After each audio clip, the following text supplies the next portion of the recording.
Master. Or...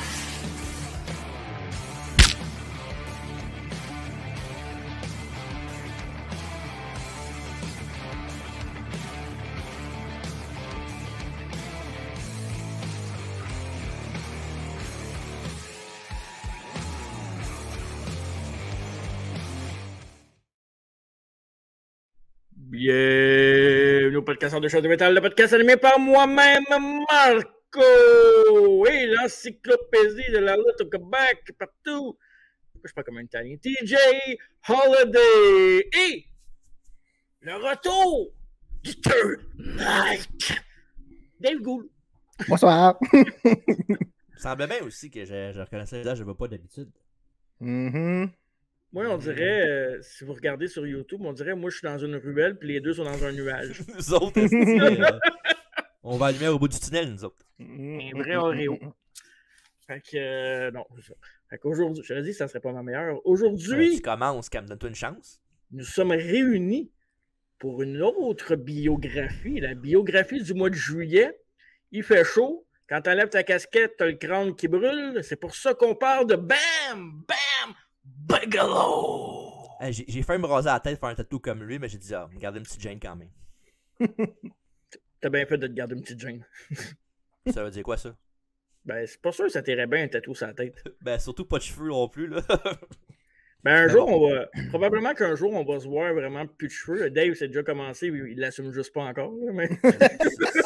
c'est chiant de dire ça en ondes, là. Mais non, mais Non, c'est je l'assume. vraiment- Je l'assume. Eh ouais. Je suis vieux, qu'est-ce que tu veux faire? Et voilà. On va faire grand-chose. On a juste un an de moins que toi, là. Ouais. C'est ça la vie. Pour l'instant, Ouais. ça pourrait changer. Ben, qu'on a Bref, un an de moins, non, là. Ça va rester toujours pareil, là. Ouais, exact. Fait que là, ça commence à être un petit peu trop deep pour moi. Mais mon cher TJ, mon cher Dave, on n'a pas dans la vraie vie aujourd'hui, ça c'est plate parce que c'est mon segment préféré du podcast. Fait que Ouais. quasiment le goût de crisser ça là pour m'en aller. Mais, Au prochain, on va en avoir un premier. mais c'est le retour du quiz à la fin, par contre. Le retour quiz 1 contre 1, parce qu'on a fait un la semaine passée, là. Ouais, ben c'est ça. Ça nous manquait les quiz. On a fait un la semaine passée où j'ai été bon dans les deux premières questions, puis après ça, on n'en parlait plus. Mais Ouais. aujourd'hui, je t'ai déjà battu combien de fois? 3 fois, je pense, hein, TJ? C'est 2 fois, Trois. non? Non, je pense que c'est 3. T'es sûr? Je voudrais regarder dans cette bibliothèque. Tu m'as battu une fois parce que t'avais genre le sujet, tu l'avais déjà étudié depuis 3 semaines. Là, fait que c'est juste facile dans ce temps-là. Hein? Puis t'as gagné genre par 1 point en plus. Fait que bravo. Une victoire, c'est une victoire. Ouais. Ouais, mais c'est ça. Mais une victoire comparativement à 500, c'est pas grand-chose. J'aimerais ça te dire que mon père est plus fort que le tien, mais je le connais pas. Fait que. Tant qu'à c'est ça, moi non plus. Ben, ouais. Toi, t'aimerais mieux pas le connaître, pas pareil. C'est pas rapport. Tu sais pas ça. Parfait. Fait que là, je parlais de bibliothèque et de podcast, ben, allez voir ça, notre bibliothèque remplie sur Apple Podcast, Spotify, Balado Québec, YouTube, TikTok. On est là, Instagram, Facebook, Twitter. On n'est pas encore sur la nouvelle affaire, là. Threads. Threads. Pas Dreads, mais Threads. Threads, ouais. Ouais, Ouais, on n'est pas encore là, mais j'imagine qu'on va y arriver un jour. Un jour, on sait jamais. Ça évolue tellement la technologie qu'on n'a pas le choix d'évoluer. Exact. Fait que, puis Twitch, t'es pas retourné sur Twitch, toi? Ben, c'est l'autre que t'en parles. Ben là, pas en ce moment parce qu'on enregistre pour plus tard, là, mais je vais jouer ce soir. Ouais, je m'en allais là, moi, avec Chris, c'est bien Ben, plate, tu ça. iras, puis j'irai après. Il faut que je promène le chien avec elle. Je t'ai dit de pas me parler de même. Pas toi, je parle. Parfait. Fait que, c'est quelque chose à dire, à plugger, non? Ben, mon sel, il commence à manquer de batterie, là. C'est fait. Tu peux commencer. On salue les auditeurs qui nous envoient des messages en Oui. privé pour nous dire que c'est bon.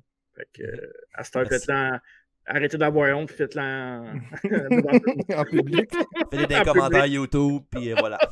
C'est bon. On remercie Alfredo, une chance t'es là.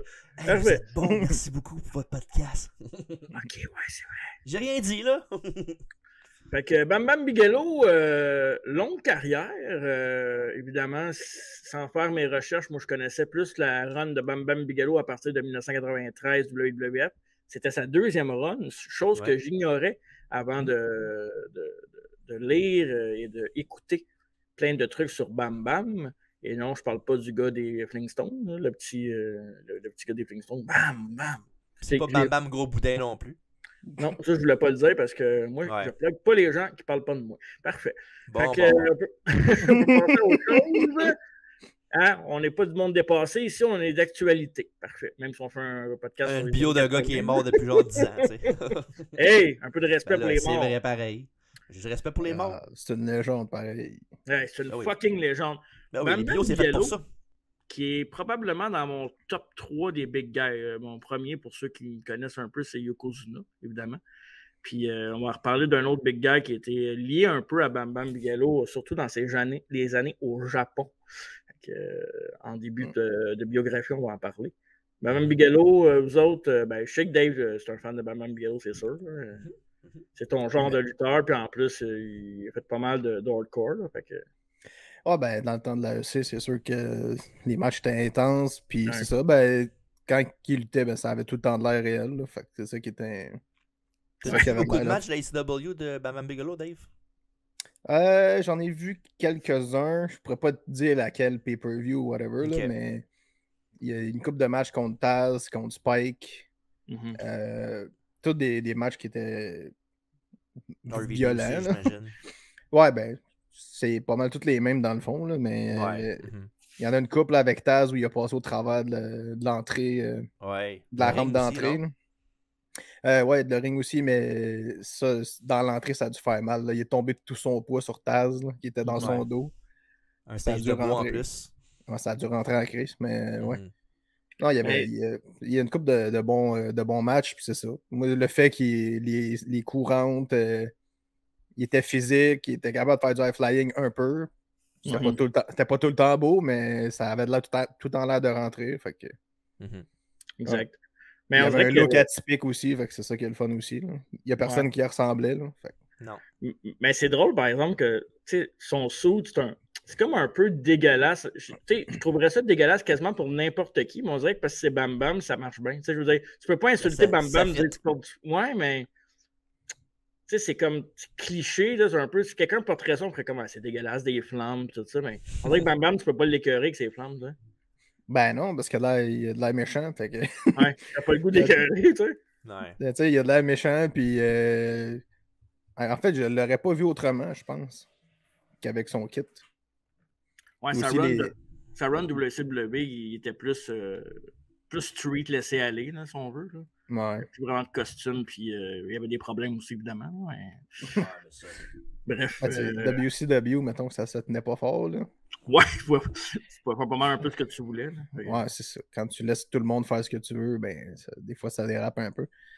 Mais tu sais, justement, le look atypique, les tatous sur la tête dans le temps où personne n'était tatoué quasiment.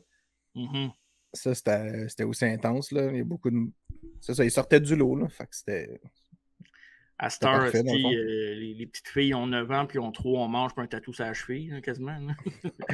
Tu vois quelqu'un pas de tatou, tu fais c'est pas de tatou, toi. Ouais.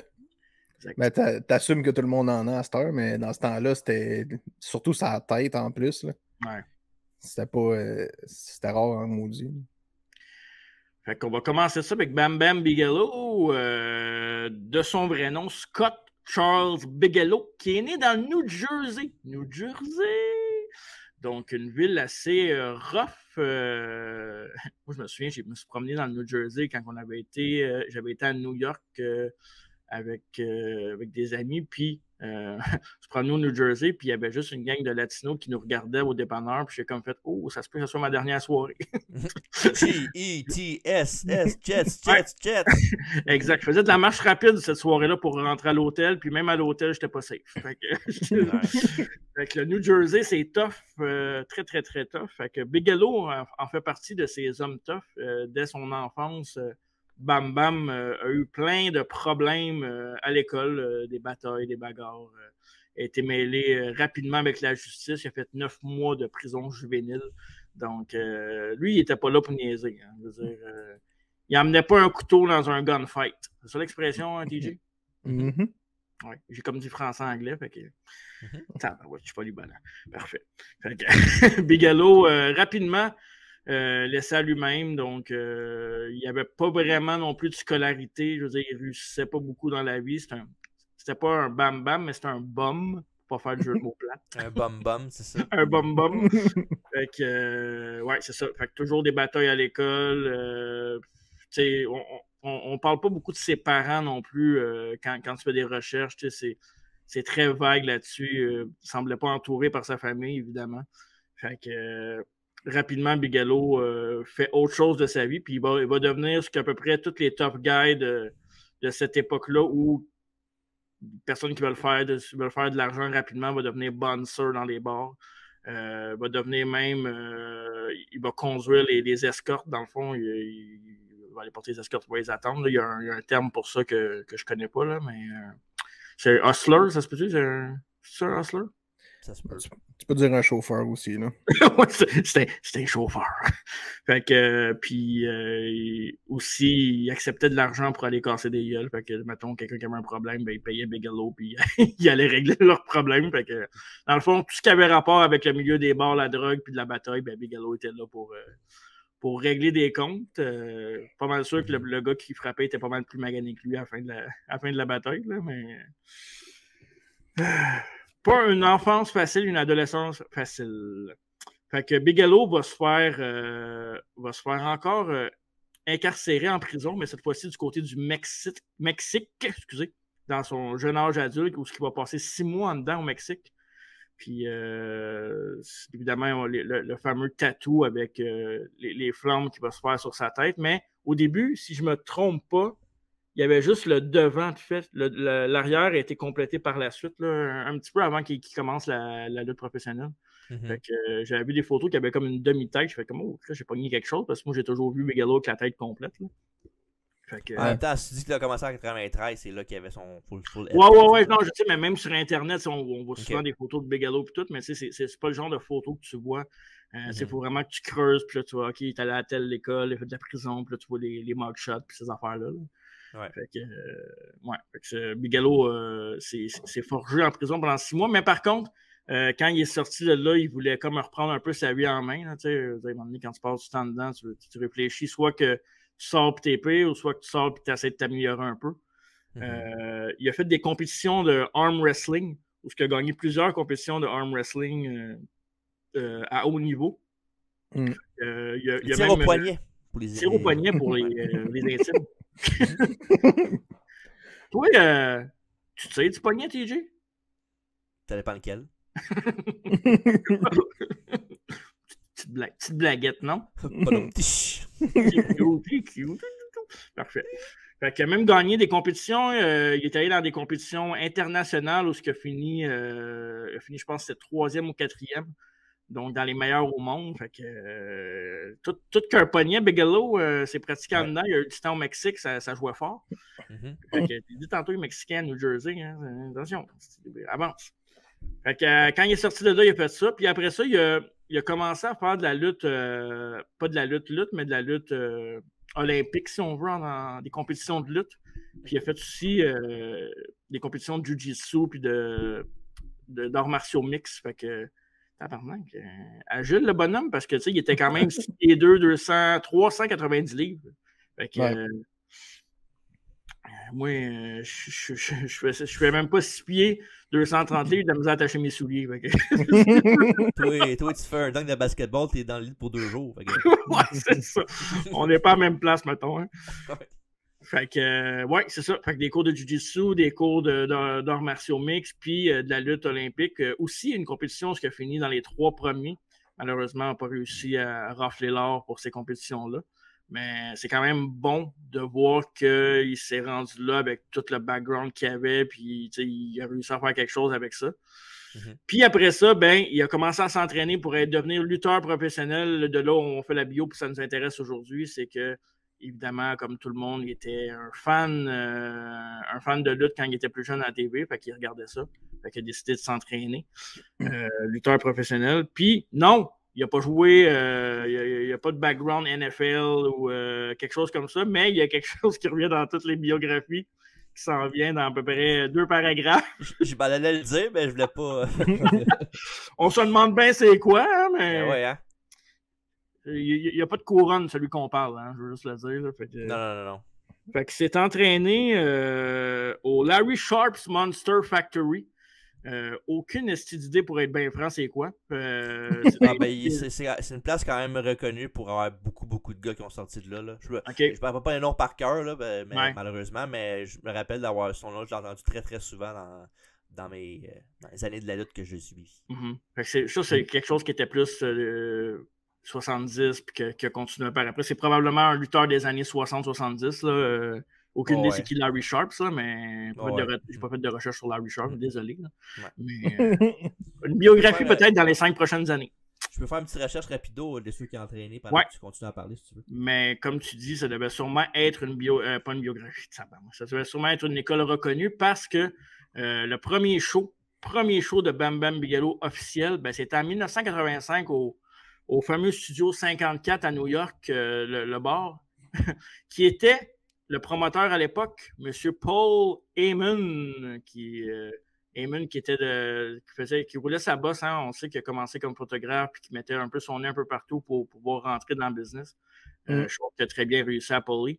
Puis il a réussi à organiser ses shows. Fait que, Studio 54 qui était à l'époque, c'était la Mecque. Là. Tout le monde allait là, les Gold Stars, la drogue circulait à flot aussi. Hein. C'était populaire, puis c'est les années disco. Fait que, là, on est dans les années 80, mais dans les années 70, disco, c'est la grosse place à aller aussi. Ouais, j'ai la liste devant moi. Oui, ça m'intéresse. Ben oui. Il y a beaucoup de noms, je te dis tout de suite. Là, fait que ça se peut un petit peu. Mettons, j'ai-tu le temps d'aller me coucher et revenir ou non? Non, pas le temps de faire une petite pièce de rapide, un petit power nap. Tony Atlas, Big Show. Okay. Big Show. Bam Bam, D'Lo Brown, Chris Candido, Cliff Compton, qui c'était plus Domino de Dawson Domino. Sanjay Dutt, Legend Silva, Barry Hardy, Chris Harris, les Headbangers, King Kong Bundy, Paul Mahoney, les Pitbull, Raven, Rocco Rock, Sheamus, JT Saturn, Bill Irwin, Tank Tolan, Virgil, Kevin Ron-Eric et il y a 2 autres noms que je vais nommer pour terminer. The Godfather et malheureusement Tatanka. Tu vois? Mais c'est tous des gros gars, pareil. C'est tous des gros monsieur. Hein. À part les Candido et les Sanjay Dutt, il y a des exceptions, mais en général, oui, c'est des gros bonhommes. C'est pour ça qu'ils appellent ça le Monster Factory. Ouais, c'est ça. C'est des messieurs atypiques, en tout cas. C'est tout du monde qui ont sorti, là, qui n'étaient pas comme les autres. Là. Ouais. En partant, il y a 4 gars de la Million Dollar Corporation qui a entraîné le gars. Mais tu parlais de Sheamus, ça veut-tu dire qu'ils roulent encore leur boss aujourd'hui, eux autres? Ça a été de génération en génération, j'imagine? Peut-être pas directement lui, là, mais peut-être que dans son école à lui, il était là. Ça veut pas seulement dire que le gars, il fait encore ça. Là. Mais je sais que Sheamus, il n'a pas été entraîné seulement par lui. Là. Il me semble qu'il avait été avec... Non, ça doit pas, là. Avec Kowalski, il me semble, qui était aussi. C'était pas son dernier student, genre, on a même. Il me semble que c'était de là que H l'avait vu. C'est pour ça que Triple H l'avait bien par la suite aussi. Là. Ouais. Il est entraîné par Kowalski, Triple H aussi. Fait que... Ah, mais c'est ça. C'était à cause de ça qu'il avait eu une feud à un moment donné aussi. Là. Ouais, c'est vrai. Quand Sheamus est arrivé, il voulait donner une chance à Sheamus, dans le fond, Triple H. Même il était à WrestleMania contre l'autre. C'est vrai, il avait battu à WrestleMania, puis il avait eu sa feud contre Cena tout de suite après pour le titre. Pas longtemps après, là. Cena, c'était avant. C'était avant Cena? Ah ouais? Il a gagné vraiment la ceinture rapidement dans son... Ah oui, c'est vrai, t'as raison. 2 mois après qu'il soit arrivé au main roster, il a gagné la belt, je pense. Avec le pay finish que j'ai vu de ma vie, je pense. Un tables match qui l'a juste poussé du top rope. C'est smart quand même, là, mais c'est pas le flash le plus excitant. Là. Bref. Rapidement après, il va aller du côté de la AWA. Fait que là, on parle des années de territoire, puis que les gars se promenaient parce que tu avais soit la WWF, le Japon ou tous les autres petits territoires avant que Vince McMahon mette sa main là-dessus. Puis c'est ça, AWA va être Southern Heavyweight Champion assez rapidement. C'est la seule ceinture qui va gagner là-bas, mais dans le fond, sa gimmick en gros, c'est que c'était un gars qui battait souvent du monde dans les handicap matchs, 2 contre 1 pour montrer que c'était un monster, évidemment. Fait qu'il battait les boys 2 contre 1 contre 2. Puis gagnait souvent des batteurs royales. Là, ça va revenir aussi, même du côté de la WWF. Là, la gimmick en tant que telle de Bigelow, c'était que c'était un gros gars qui gagnait des Battle Royale. Dans ce temps-là, c'était ça. Les géants et les Godot étaient censés gagner les Battle Royale. C'était pas Mustafa Ali. Mais parce qu'ils étaient plus durs à faire basculer à cause de leur poids et de leur grandeur. Ouais, exact. Il y en avait beaucoup, là. T'as deux options. Soit que le big guy gagnait ou bien que c'était le gars que tout le monde se gang up dessus pour l'éliminer comme un exploit. Là. Ouais, exact. Donc, c'est ça. Puis le moment où vous attendez tous, puis que j'étais sur le bout de votre siège pour savoir que, eh oui, Bam Bam Bigelow est passé par Memphis. Yes! Ou, par contre, a fait équipe avec Jerry Lawler, puis ça, je vais regarder mes notes pour vous dire les noms que je ne connais pas. Mais apparemment, dans tout ce que j'ai lu, c'est des matchs vraiment à aller voir. Là. Je pense pas qu'ils étaient disponibles sur YouTube, peut-être plus sur Dailymotion. Là. Mais une grosse rivalité avec Austin Idol et Tommy Rich, apparemment, qu'ils ont fait des gros matchs. Il y a même eu des death matchs avec Jerry Lawler Bigelow contre Austin Idol et Tommy Rich, excusez. Ouais. Je connais pas les messieurs, mais... Idol, je le connais de nom, là. Ouais, mais le Tommy Rich, par exemple, ça me dit pas grand-chose. Tommy Rich, c'était un genre... Il ressemblait un peu... C'est comme un hybride un peu de Barry Windham puis Dustin Rhodes, un peu le même genre. Là. Les cheveux longs blonds, puis après le même genre de corps qu'eux autres. Puis c'est l'ancien champion de WA. Là. Je sais pas si c'est arrivé avant ou après, mais c'en est un, ouais. Ouais, j'ai comme Wildfire, Tommy Rich. Oh, Wildfire! Ouais. Fait qu'il a passé la flamme à Bigelow. C'est pour ça qu'il voulait compte aussi, peut-être, ça se peut. Ah, ça se peut. Ouais. Ça pourrait être ça. Donc, je vais essayer de voir si je suis pas capable de trouver les matchs en lien, puis personnellement aussi pour voir ça, là, des dead matchs à l'époque de Jerry Lawler puis Bigelow dans les années 80, 85 et 86. Fait que ça doit être spécial quand même. Ça doit pas être chic, là. Mettons que c'est pas. Ça doit pas être des spots bien placés, là, mais ça doit faire mal. Ça, c'est garanti que ça doit faire mal. Ouais. Une coupe de. Ouais. Bref. Sinon, ben, il va aller du côté de la WCCW, où ce qui va se faire appeler Crusher Yurkov. Ça, c'est quand même assez drôle parce qu'il y avait le surnom Crusher quand il a commencé à lutter aussi. Puis là, je sais que vous avez juste en tête à cause d'un inside, là, mais que personne ne connaît, mais Crusher! Bref. Fait que, ouais, il y avait ce surnom-là, Crusher, quand il luttait aussi au début AWA puis tous les territoires qu'il a fait, mais après ça, ils ont donné ce surnom-là, Crusher Yurkov, que ça n'a pas duré très très longtemps, c'est vraiment juste sur le territoire de la WCCW. Donc, c'est ça. C'est pas un fact vraiment impressionnant, mais je tenais à le dire parce que je trouve ça vraiment. Je trouve que Yurkov, ça fait russe un peu, fait que, comme pas rapport avec Bigelow. C'était ça qu'il faisait, non, un russe, j'imagine? Ouais, probablement. C'était genre de. Comme tu dis, un gars atypique que tu connais pas, fait que tu le fais arriver puis tu lui donnes n'importe quel gimmick que personne ne connaît. Parce que souvent, le mot Crusher, c'était relié avec ça, parce que tu sais, même Ripperman, Barry Darsow, il faisait Crusher Khrushchev, puis c'était un russe aussi. Fait que, ok. Ouais, mais c'est ça. Ça rapport, là. Ben, c'est dans le temps où les Russes étaient vus comme des vilains, là. Fait ouais. Si tu voulais rentrer un gros gars méchant, ben, tu lui mettais un nom russe, puis ça partait, là. Le seul vraiment qui était un peu hors de ça, ben pas au début, là, mais vers la fin, c'était Nikita Kolov, là, qui était plus babyface vers la fin. Là. Mais au début, il était là comme pro-anti-américain. Puis la patente mais déjà, Nikita, ils ont dû flip de switch parce qu'il y avait eu, à cause de Magnum. Ouais, exactement. L'accident de Magnum, puis il n'y avait plus de babyface. Fait qu'ils ont exactement. Mais sinon, il était heel, là, avant. T'as vu Dark Side of the Ring récemment? Non, mais ça, mais ça faisait longtemps que je savais. Ouais. Oh, tourne la page. Tourne la page. Non. Non. Après ça, un des faits d'armes intéressants de Bam Bam Bigelow, qui est probablement peut-être son meilleur bout en carrière, parce que oui, on sait que WWF, c'est quelque chose de mainstream, c'est quelque chose qui apporte des yeux, mais le bout du Japon, de 87 à 92, qui est passé 5 ans au Japon, où ce qui a challengé pour la IWGP Championship à plusieurs reprises, n'a jamais mis la main sur le titre, mais j'ai vu quelques extraits, j'ai pas vu les matchs complets, mais nac! Droit de sacré ici. que c'est bon. C'est comme tu disais tantôt, là, ça rentre, là, mon gars. Là. Ben, c'est sûr. Tu sais, puis t'avais le japonais qui est. Son nom m'échappe, mais il est mort l'année passée, là, la légende japonaise là, qui est décédée au. Kawada? Hein? Kawada, c'est pas ça? Non, c'est pas Kawada. Non, c'est l'autre, là. Voyons, tabarouette.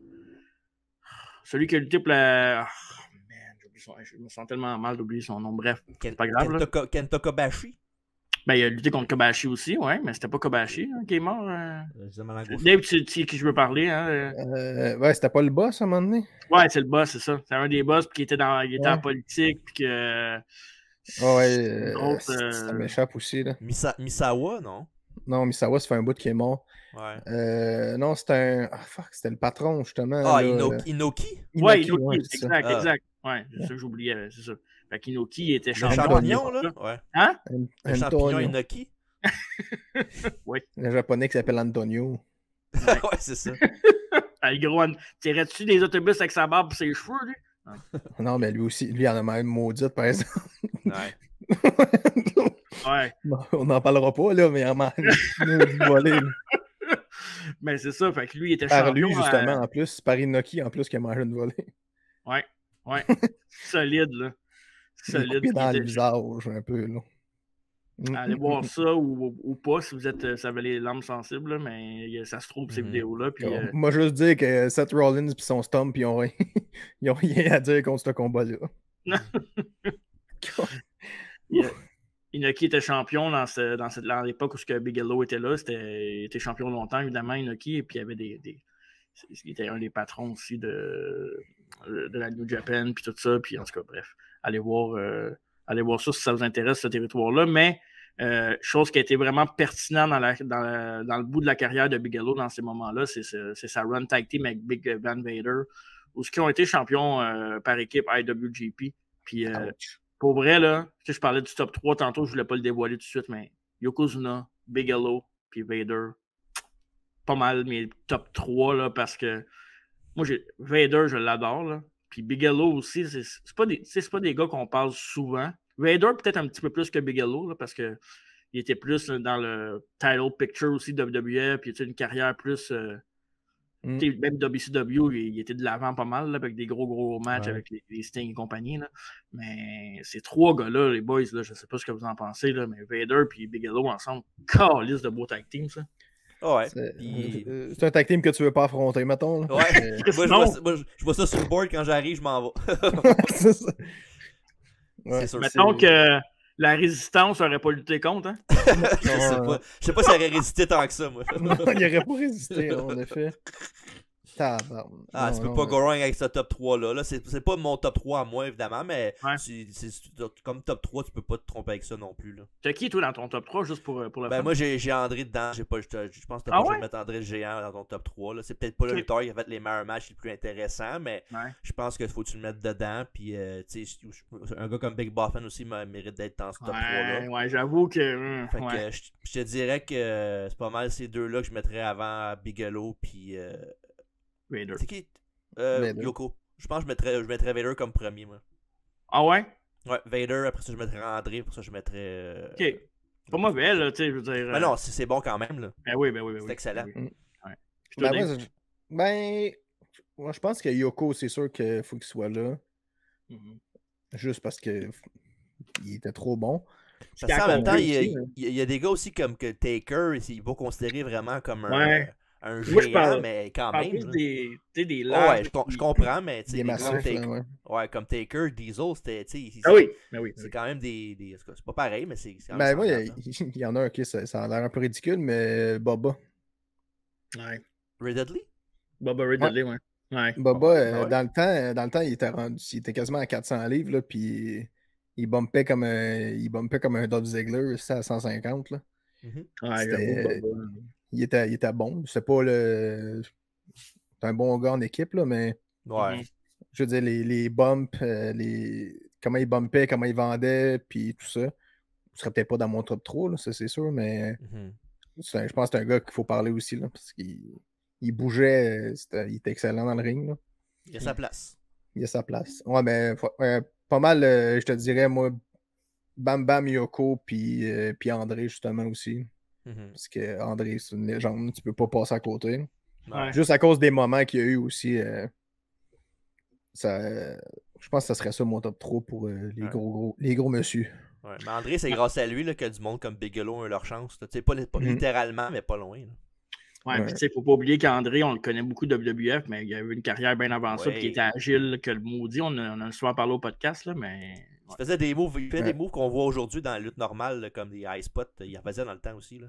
Ouais. Tu sais, Big Show aussi. Ouais, Big Show. Tu sais, Big Show qui faisait des missile dropkicks la troisième, puis des moonsaults dans le temps. Ouais. Il y avait aussi. Il y a Rikishi aussi qui sortait du lot. Justement, juste le fait comment il bougeait dans le ring, puis son bomb de clothesline que tout le monde. Son bomb 360 de clothesline qui était excellent aussi. Là. Juste gros monsieur qui sont capables de bouger. Là. Mais ce qui est impressionnant avec Rikishi, c'est qu'il n'a pas toujours été gros. Puis après ça, il a grossi, puis il s'est adapté, puis il était quasiment meilleur en Rikishi version 400 livres que son autre gimmick d'avant. Que Fatou avec Fatou, Make a Difference Fatou. Que le Sultan aussi. Le Sultan, oui. Ouais. C'est bien insultant, ça. Ouais, mais c'est ça qui arrive aussi quand tu commences. Quand tu commences, tu commences un poids plus léger. Ouais, ok. Non, mais quand tu commences avec un poids plus léger puis que tu grossis avec le temps, mais tu gardes quand même l'agilité que tu avais. Là, parce que oui. Tu es habitué de lutter, puis c'est des mouvements répétitifs puis tout. C'est sûr que ça l'aide. Et Bigelow et Vader ont été champions quand même assez longtemps. Puis le dernier match qu'ils ont fait ensemble au Japon, parce que Bigelow quittait le territoire japonais pour s'en aller avec la WWF pour son premier passage, ben, ils ont perdu les championnats IWGP contre probablement mon équipe préférée, les Steiner Brothers au Japon. Donc Steiner Brothers contre Big Van Vader puis Bigelow. Prenez mon argent. Tu n'as jamais vu ce match-là, j'imagine, non? Oui, j'ai vu ce match-là. Ah ouais? Ok. C'est un des matchs que j'ai écouté pour la biographie de Bigelow, justement. Parce que les Steiner, c'est quand même mon amour pour les Steiner. Oui, évidemment. Oui, évidemment. Ouais. Donc, bien intéressant. J'ai mouillé le plancher, mesdames, messieurs. D'après moi, il n'y a pas eu de screwdriver dans ce combat-là. Ben, peut-être un vrai screwdriver, mais pas le move. Oui. Ouais, c'est ça. Fait que Bigelow va joindre les rangs de la WWF par la suite. Son premier passage que je ne savais pas au début d'écrire ses lignes à mon petit cahier. Fait que, évidemment, il va être bâti comme un monstre et TJ va se souvenir de ça, ben, probablement Dave aussi, mais souvenir du fait que tous les managers Hill couraient après Bigelow, donc les C'était malade. Les Slick, les Jimmy Hart, voulaient tous avoir les services du gros Bam Bam. Le Battle for Bam Bam qui appelait dans le temps. Exactement. Fait que personne d'eux autres qui a réussi à charmer le beau Bam Bam Bigelow parce qu'il va faire officiellement un face turn entre parenthèses. Puis là, laissez-moi aller voir le nom. Ben, probablement que TJ, je peux te le dire, c'est Sir Oliver Humperdinck. Ouais, méchant nom, hein. Ouais, quand même. Puis méchant de face aussi, ce gars-là. Là, il est pas très beau. On dirait le Colonel Sanders qui je sais pas, faut le voir pour le croire. Il n'a pas été choyé par la vie, c'est ça? Non, vraiment pas. Pas été gâté, celle-là. C'est comme le Colonel Sanders mélangé avec un gars de ZZ Top. Ah, boy! Sauf sans le talent musical, c'est ça? Je sais pas s'il got legs non plus, mais on l'ira pas là-dessus. Fait que alors, Bam Bam, puis ça, TJ, c'est quelque chose qu'il avait fait préalablement avec Macho Man, hein, quand il a commencé. Il faisait souvent quand même ces affaires-là. Là. C'était qui les managers qui couraient après Macho Man? Je me souviens pas de ça. Pas mal toute la gang. Là. À l'époque, il y avait Bobby Heenan, Jimmy Hart, il y avait Freddie Blassie. Il y avait Johnny Valiant, il était écœurant, lui. Ah, right. Ouais, Johnny V. Il y avait lui, il y avait M. Fuji, évidemment. Ouais. Puis, il n'y avait pas. Comment il s'appelle? C'est tous les Hills qui le voulaient. Il n'y avait pas Lou Albano qui le voulait. Là, puis, c'est pas non, mais c'est quoi son nom? Son nom m'échappe, là. Le GM de SmackDown. Teddy Long? Ouais. Non, il était pas là à ce temps-là. Hein? Non, il était arbitre dans ce temps-là, même pas. Il était même pas là encore, je pense. Hein. Non, je pense pas. C'était WCW, je pense. Ouais, mais plus années 90 à l'époque. Mais non, c'était pas mal ceux qu'il y avait là, pour Macho Man. Puis évidemment, il a choisi Elisabeth. Puis le reste, c'est de l'histoire. Mais non, évidemment, puis à toutes les semaines, c'était drôle parce qu'il y avait évidemment, j'ai vu beaucoup de primetime wrestling depuis le temps là, sur Twitch puis sur le network depuis que je l'ai. C'est pas ça que j'écoute le plus quand j'écoute pas d'affaires pour le podcast. Là. Puis les vignettes, ils arrivent tout le temps. Là, puis c'était Jesse Ventura qui disait, mettons, il était avec le manager, puis il disait, c'est pas toi qui vas l'avoir, Bam Bam Bigelow. Puis là, toutes les fois, il était déçu. Puis à la fin, c'était Bobby Heenan. Parce que le gars, Humperdinck, quand il y a eu l'annonce comme quoi c'était le gérant de Bigelow, il était pas connu de la WWF, il a pas commencé encore. Il faisait quoi lui avant? Je pense qu'il était à AWA, je pense aussi. Ou peut-être même à WCW un petit peu avant aussi. Là. Ouais, mais ça, c'était la façon aussi de rentrer des nouveaux managers. Là. Ouais, mais dans ce temps-là, c'était pas mal le monde qui était déjà là. Il n'y avait pas vraiment de nouveaux managers, à part lui qui va faire son début. C'était plus des enchères, là. Ouais, puis c'est Bobby Heenan qui était là, puis il fait une promo, puis il dit c'était le dernier, puis qu'il connaissait, fait qu'il disait que c'est lui qui était pour l'avoir, puis finalement, non, c'était l'autre Humperdinck. Puis même que plus tard, il s'est arrivé le même coup à Bobby Heenan, parce qu'il y avait Paul Orndorff dans son écurie, jusqu'à temps qu'il le mette à dos, parce qu'il y avait Rick Rude aussi dans sa faction, puis il disait à Wonderful, donc, oui, t'as un beau corps, mais le meilleur c'est Rick Rude, check-les. Puis l'autre était écœuré, fait qu'il était Orndorff était Humperdinck par la suite pour l'écœurer. Fait qu'il y avait Bigelow puis Orndorff dans sa faction pour qu'il avait volé de Bobby en tant que tel. Pas Bigelow directement, mais quand même. Là. Puis c'était drôle la promo, puis évidemment, puis pour la réaction de Bobby Heenan. Il faisait quasiment une job de GM, Heenan, dans ce temps-là. Ben là, lui, il est en fin de carrière, on va en prendre un autre plus... C'est nice, il faisait des trades dans ce temps-là, c'était malade. Ouais. Chris, ça, là, pour vrai, de l'argent, il échangeait des lutteurs, c'était fou. Ouais. J'avoue que ça manque, ça, ce petit côté. Puis, tu sais, ce serait tellement facile à faire en plus. Comme, fait que, bref. Mais à date, c'est ainsi, il me semble qu'il n'y a pas beaucoup de gros managers solides. Là. Ouais, mais c'est ça le but du problème. C'est qu'il n'y a pas de manager. Si t'en aurais, tu pourrais le faire. Tu sais, t'as un Heyman, puis à date, c'est pas mal tout. Là. Ouais, c'est pas mal comme manager qui pourrait avoir quelque chose de solide. Là. Côté AEW, je me connais pas tant, mais à date, j'en ai pas vu qui ont sorti du lot. Ben, il n'y a pas de manager en tant que tel. Tu as des mentors, si on veut, comme Sting, mettons, là, mais c'est pas la même chose. C'est pas la même chose, c'est ça. Puis, c'est ça. Fait qu'il y a pas mal juste lui, là. Fait que ça serait complexe, mettons. Là. Ouais, c'est pas mal mort cette époque-là. C'est Prince Nana, mais c'est pas des. C'est correct, mais sans plus, là. Puis c'est Ring of Honor, fait que c'est moins. Ouais, mais il fait les deux shows quand même, là, veut pas, là.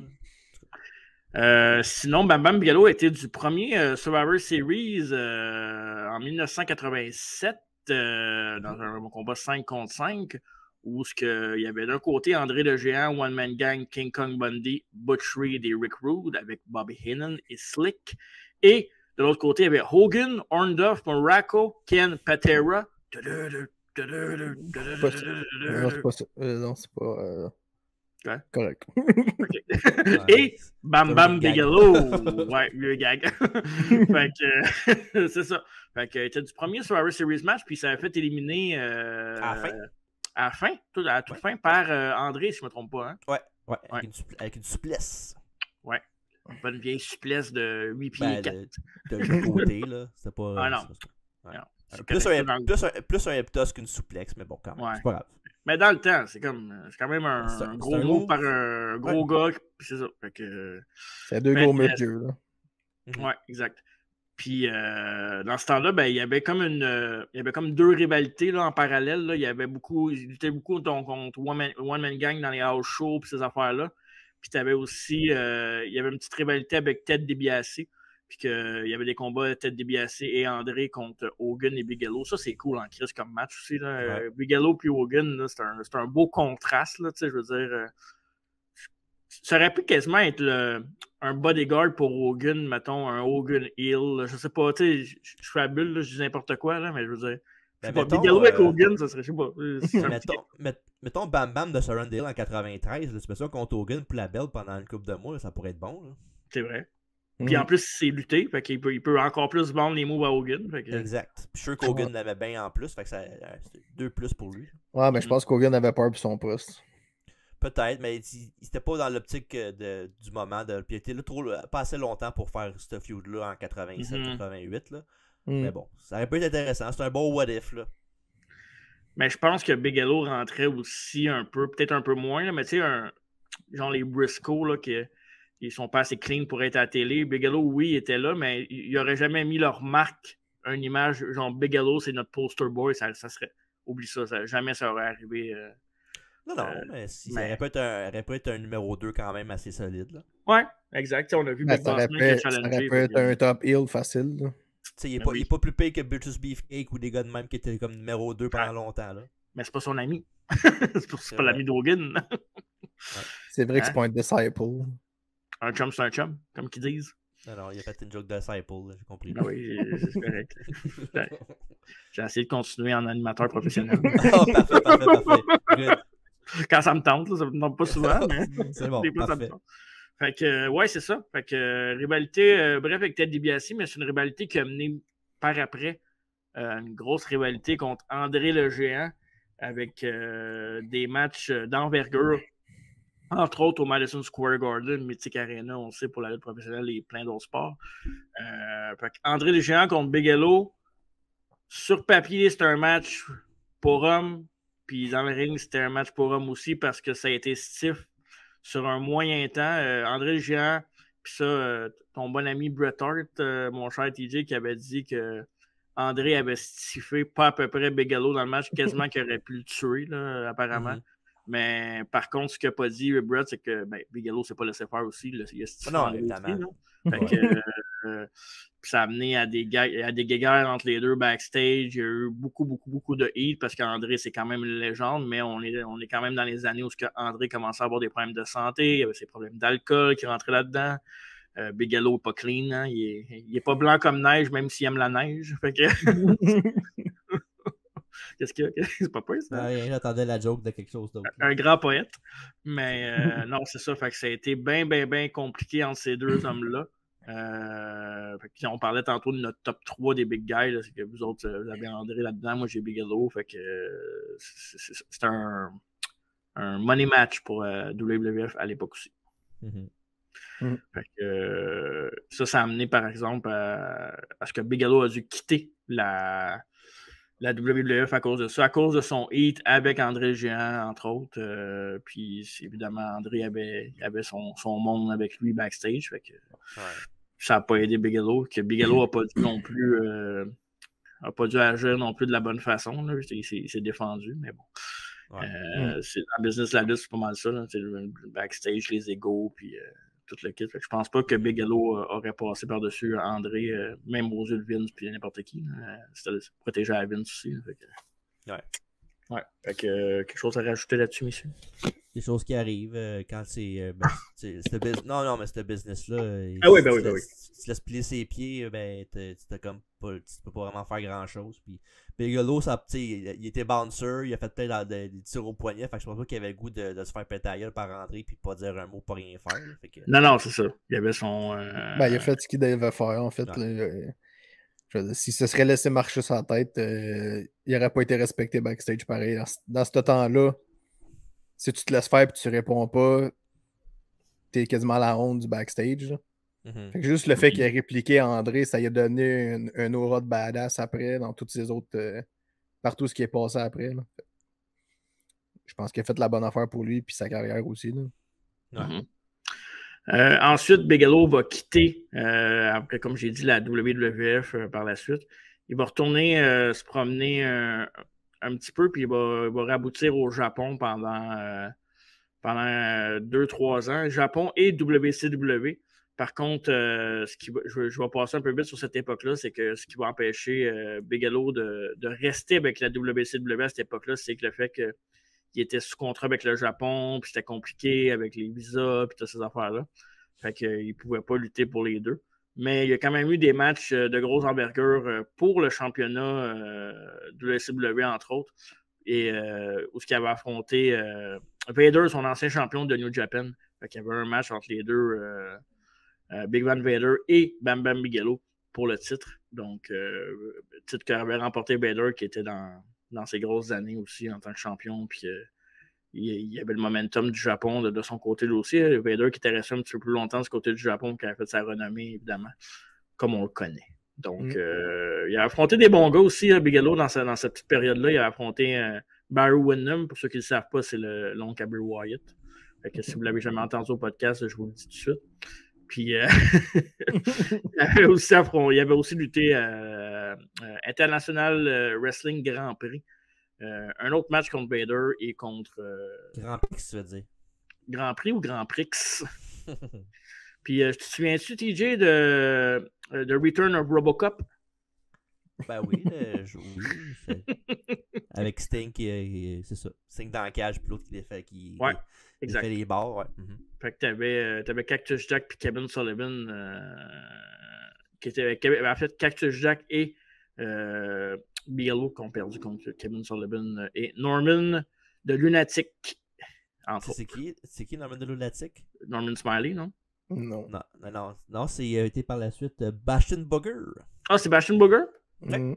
Ah, je savais pas, tu vois. Ouais, c'était Eugene, mais avant Eugene. Exact. Norman le Lunatic. Tabarouette. Merci de cette information, j'apprécie beaucoup. Donc, sinon, en 91, un gros match avec Vader en équipe aussi, au Tokyo Dome, contre Ron Simmons et Butch Reed. Donc, c'est ça. Une équipe qui s'appelait... Non? Ah, je sais pas. Doom! Ah, ok, Butch Reed et Ron Simmons. Ouais. C'était comme je voulais compléter la phrase, mais il n'y a personne qui a suivi. C'est pas grave, je vous aime quand même. On va revenir à la WWF dans une époque qui m'intéresse beaucoup, 1992 à 1995, où Bigelow a eu, selon moi, sa deuxième meilleure run en carrière et sa dernière, malgré de beaux moments par la suite, mais moi, c'est le moment qui m'intéresse le plus. Alliance avec une personne qui aime autant les tatous que lui. La pétillante, Luna Vachon, en fait. Avec... Le main squeeze. Oui! Le main squeeze. Exact. Lors de son match retour, il a battu en 92 Jerry Fox, qui n'est pas parent avec Terry, si je ne me trompe pas. Non, je pense pas. Terry Fox. Dans un squash. Quoi, qu'est-ce qu'il y a? Ben non, on n'a rien dit, non. Ok, parfait. On te suit. Écoute, suivez-moi, on fait le train de chouchou. Et en 1993, il va remporter son match contre un de tes préférés, TJ, un de mes miens aussi, le Big Boss Man. On parlait de Big Guy tantôt. Rumble. Oui, exact. Rumble, donc il va remporter son match contre Big Boss Man. Oui. Show qu'on a reviewé une couple d'années, puis je me souviens de ce show-là parce que ton match of the night, c'était celui-là. Tu vois? Fait que quand je parle, quand je dis quelque chose, c'est vrai, là. Je fais pas semblant d'aimer quelqu'un puis d'aimer quelqu'un d'autre après, moi. Là. Quand j'aime, hein? Ouais, me semble. Max. C'est pas ça l'affaire que je veux dire, là, c'est dans le sens que c'était pas le meilleur match de la soirée dans ce show-là, by a long shot, mais pour toi, c'était ton match préféré. C'était quoi le meilleur match by long shot, comme tu dis? Il y avait dans ce show-là, il y avait Razor Ramon contre Bret Hart, il y avait Marty contre Shawn Michaels, fait que Bam Bam contre Big Boss Man, je pense pas que c'était le numéro 1. Ah. Tu vois, moi, j'aime la diversité. Il y avait même les Beverlys contre les Steiner Brothers, Colin, voyons donc. J'avoue que c'est bon, ce match-là, par exemple. Voilà. Mais moi, mon équipe que j'aime, tu le sais, c'est pas les Beverlys, c'est les Everly Buddies. Même affaire. Non, c'est pas la même affaire. Non, je sais. C'est pas la même équipe. Si tu arrêtes de me fourrer, tu as déjà de la misère à différencier les équipes. Si tu m'en plus pour te c'est la même équipe. C'est qui que tu mélangeais tout le temps? Sonia Deville, ça se peut-tu? Sonia Deville, puis l'autre, là. La Viking, là. Ah, Sarah Logan, ouais, c'est vrai. Je savais jamais c'était quelle. Je pensais que Sarah Logan, elle sortait avec les femmes. Mais finalement, c'est l'autre qui sortait avec les femmes, puis elle sort avec le gars, elle est tout mélangeant. Regarde, coucher ensemble, puis arrêtez de nous achaler. Pas évident. Faites l'amour et non la guerre, comme ils disent. Hein. Fait que c'est ça qui est ça. Puis le 4 avril, mon cher TJ, c'était WrestleMania 6, si je me trompe pas. Non, là, je saute des étapes. C'est WrestleMania... 93, c'est 9. C'est le 9, excuse. Ouais, pourquoi j'oublie ça? Il y avait un match de cédulé Bam Bam Bigelow contre ta terreur de jeunesse. Kamala. Oui, un match qui était annulé à la dernière minute. Est-ce que tu te souviens pourquoi? Manque de temps, là. Ils ont coupé le temps. Tant que ça arrivait souvent, là, à l'époque, des fois. Là. Ouais, apparemment, ça arrive encore. Ronda Rousey se plaint tout le temps ses réseaux sociaux. Fait que... couper du temps de match, c'est pas pareil que d'enlever un match au complet. Ouais, c'est arrivé au saut une couple de fois, là. C'est arrivé, qui c'est arrivé maintenant? C'était pas genre les Road Scholars puis les Bella Twins pour en faire la même, un 4 contre 4 qui avait enlevé de WrestleMania maintenant. Sandow puis Cody Rhodes avec les Bellas contre Tons of Funk puis Naomi puis Cameron. J'avais fait un. Ça arrivait un match puis il avait cassé à la dernière minute puis il était bien déçu. Ouais. Il y a eu aussi Brian contre Sheamus.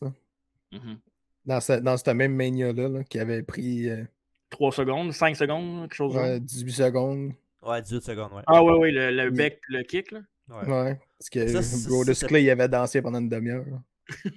Ben ça, c'était pas plus parce que c'était avec ses mamans. Le match était cédulé pour finir en 18 secondes. C'est pas à cause de manque de temps, là, ça? Je pense pas que c'était 18 secondes. Pour moi, c'était un petit peu plus long que ça, là, mais... Sheamus contre Brian, non, c'était 18 secondes. Ouais, je sais que c'était 18 secondes, mais je pense pas que c'était pas prévu pour ça. Ouais, c'est ça, exact. C'est ce que j'ai entendu, en tout cas. Parce que l'affaire de Brodus Clay est arrivée bien plus tard dans le show, fait que ça n'a pas comme rapport, me semble. Non, il avait été coupé pour ça que Brodus puisse danser avec eux autres. Ah, ok. Avec les meilleurs. D'accord. C'est ce que j'ai entendu, ça se peut que ça soit pas ça. C'est très possible. Mine de rien, on vient de faire 3 minutes sur Brodus Clay.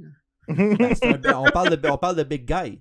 Ouais, champion NWA, hein, faut pas l'oublier. Tyrus, oui. Ouais, exact. Et boy, quand t'es mal pris quand tu mets ça comme champion. Il va, comme je disais tantôt, il va le prendre Luna Vachon comme manager à partir de maintenant. Et après ça, ça va être le tournoi du King of the Ring. Belle victoire sur Typhoon. Un autre big guy. Donc, on voit qu'il y a une tendance ici. Les gros gars se battent contre les gros gars. Tu vois, dans WWE 2K23, ça marcherait pas parce que tu peux pas mettre 2 gars de la même. Mais Giant contre Cruiser, ça marche. Giant contre Cruiser, c'est ça, exact. Crise de jeu de merde. Oh, ouais, c'est ça. Et il n'a pas gagné King of the Ring. Ça aurait pu être un bon gars pour gagner King of the Ring, Bam Bam Bigelow. Je sais pas ce que vous en pensez. Il me semble que je l'aurais vu. Ouais, ça aurait pu donner quelque chose de bon, mais ça dépend aussi du tournoi en entier. Là. À l'époque aussi, peut-être pas, là. Mais ça aurait pu, là. En marque pour vrai, comme tu dis, ça aurait du sens, mais je sais pas. Mais ça, c'est le tournoi que Brett a gagné en 93, right? Brett, puis l'année d'après, c'est Owen. Fait que tu fais-tu gagner peut-être 95, peut-être, là, au pire, là, vu que, tu sais, ça aurait peut-être pu l'aider, mais bon.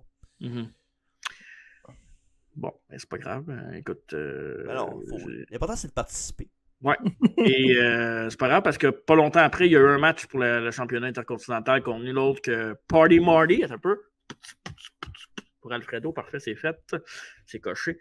Pour le championnat intercontinental, mais comme plusieurs reviews, de rétro-reviews qu'on fait depuis quelques années, ça a fini avec un décompte à l'extérieur du ring. Asti, je tanné des matchs de même qui finissent par DQ. Il y en a tellement de WWE, là, c'est fou, là. Au début du podcast, quand on faisait le podcast et reviews, à chaque fois je disais ça, j'aimais pas un match parce qu'il n'y avait pas un call-out, un DQ, tu disais c'est pas grave, mais là à cette heure, tu commences à comprendre. Hein? T'as pas de preuves de ça? Sors les tapes parce que moi j'ai jamais dit ça. Faut que je sors les tapes de tout ce que tu as fait, là, pour en avoir jusqu'à l'année prochaine. Mais pas de preuves, il n'y a pas de crime. Ah ouais, il a pas été jugé, c'est ça. Oui. Pas de preuves, pas de crime. Parfait. Fait que tu vois. Marche pas de même. Ça marche de même en esti. Fait qu'en 93, on poursuit après ça, au King of the Ring, il est allé en finale contre Bret Hart, par contre. Bigelow, il avait battu Jim Duggan. Fait qu'au moins, il y a des affaires qui sont positives dans la vie. Jim Duggan s'est pas rendu en finale contre Bret Hart. Ça aurait été malade. Hey, Jim Duggan, sacré. Puis il y a eu un bail aussi à l'autre ronde. Oui, parce qu'il y avait Lex Luger et Tatanka qui ont fait un draw, non? Ouais, exactement. C'est ça. Hey, Lex Luger et Tatanka, ça, là. Y a-tu pas une plus belle rivalité que ça? Il y en a pas beaucoup. Je pourrais t'en nommer plein, mais bon, c'est correct. Hey! On va te le laisser, c'est toi qui anime. Ouais, c'est ça. Wow. À SummerSlam, dans la même année, ils vont faire équipe. On parlait tantôt de Fatou et Samu. Puis ils vont perdre leur match contre mon boy Tatanka et No Boy, les Smoking Guns. Hey, Tatanka et les Smoking Guns, prenez mon argent. Cowboy et les Indiens. Cowboy et les Indiens. Et voilà, il me casse la tête, lui. Les Cowboys et les Indiens, ça va ensemble, ça, ils vont gagner, Chris. Ouais, ça, tu vois, c'est des matchs que je me souviens très bien. Je devrais peut-être pas, là, mais. C'est le prochain match de PPU, je me rappelle très bien. Ah ouais, mais dis donc, voir. Ben, après ça, c'était Survivor Series. Ben, un petit peu avant de parler de Survivor Series, évidemment, il y avait une rivalité qui a commencé avec Doink the Clown, qui fait un face turn. Oui. Puis il faisait plein de trucs à Doink, là. Doink faisait plein de trucs à Bam Bam, là. Il y avait il mettait des fils pour le faire trébucher. Il y avait deux buckets. Il y avait deux buckets, un de confetti qui a lancé à Bam Bam. Puis l'autre sur Luna, c'était de l'eau. Puis Ouais. puis évidemment, des classiques. Puis à Survivor Series 93, il y avait un match, c'était un 4 contre 4. C'était les Bash and Bugger, on en a dit tantôt. Avec Bam Bam et les Edge Shrinkers d'un bord. Puis de l'autre, c'était censé être 4 Doink. Puis évidemment, Doink, ça arrivait souvent d'avoir des double vision avec Skinner qui faisait. Oh, je sais pas dit comme il faut. Skinner qui faisait l'autre Doink. Puis eux autres, au lieu de faire 4 Doink, ils ont pris 4 lutteurs qui ont transformé en Doink. Ça a donné qu'ils ont pris les Bushwhackers, Luke et Butch, et les Men on a Mission, Mo et Mabel. Yes, c'est moi, hein? Ah, ce match-là, le make-up de clown, là. Ce match-là, il est dégueulasse puis il est divertissant au bout, les deux en même temps. On l'a fait, ça, non? Non, on l'a pas fait encore, non. Non, ok. On se regardera peut-être. C'est pas nécessaire, là. Non, mais ouais, non, let's go. Je me souviens de Men on a Mission avec le make-up. Ouais, c'est dégueulasse. Mabel faisait peur en crise. Oui. Oh my god. il faisait plus peur de même qu'en Viscera, tu sais. Pas le choix de mettre l'image de ça. Ouais, c'est bon. Je me rappelle ce match-là, évidemment, un match qui a été gagné par l'équipe des 4 Doink, puis Bam Bam était jusqu'à la fin.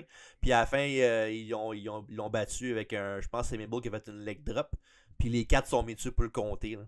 Mais il y a eu, ça a continué après ça avec Dunk jusqu'au Rumble, puis il a été éliminé par. En fait, il a éliminé Dunk.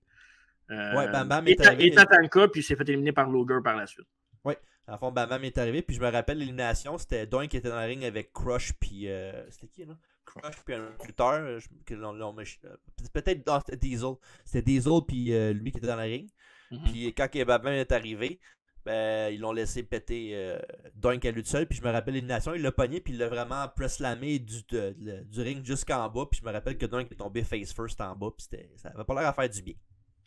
Non, c'est ça. Puis en plus, avant dans la soirée, il avait lutté contre Tatanka parce qu'il avait remplacé Ludwig Bourga. Le gars Bourgogne. Bourgogne. Le gars que j'aimerais bien avoir en Hasbro, mais que j'aurais jamais. Parce que ça coûte trop cher. Mais au moins 600-700$, ça. On sait jamais. C'est bizarre que Ludwig Bourga vale du 700$. Ah, mais c'est plus la série qui est sortie avec qui vaut que c'est cher, là, pas le gars en tant que tel. Là. Puis c'est le seul bonhomme qui est sorti de lui aussi. Là. Quoi que je comprends. Là. Non? Je pense qu'ils ont sorti un Jax classique avec lui, me semble. Peut-être, ouais, t'as raison. Mais il me semble que oui. En tout cas, c'est possible. Fait que ceux qui savent la réponse, commentaires, fait qu'on Yann O'Kane et compagnie, peut-être qu'ils vont pouvoir nous aider pour ça.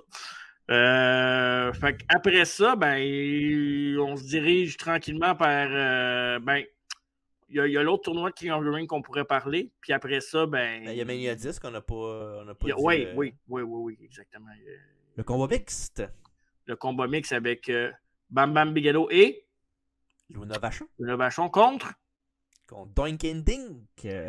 Donc, la suite de la grosse rivalité. Le pire, c'est que c'était vraiment une bonne rivalité.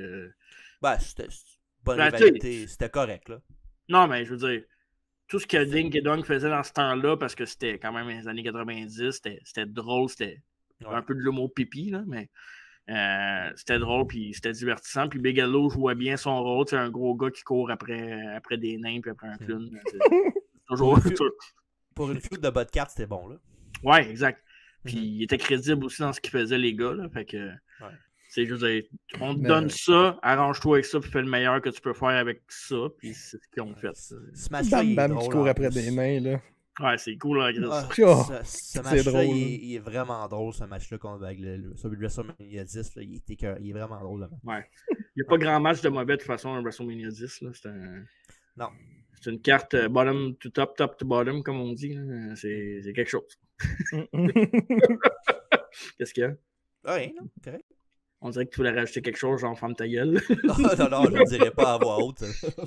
Mais là, on parle-tu de l'affaire la plus écœurante dans l'histoire de la lutte professionnelle ou tu vas encore parler de WrestleMania 10? Ça dépend. Écœurante dans quel sens? Parce que ça va des deux bords, là, des fois, ce mot-là. Là. N'oubliez pas qu'au début, première run de Bam Bam Bigelow, petite rivalité contre Ted DiBiase. Fast forward, quelques années plus tard, il est avec Ted DiBiase dans ce que je vois comme une des meilleures factions de l'histoire, la $1 Million Corporation, mesdames et messieurs. Ouais, c'est son premier lutteur qui techniquement son deuxième, là, si tu comptes IRS, parce qu'il est tout le temps avec Ted DiBiase. Là.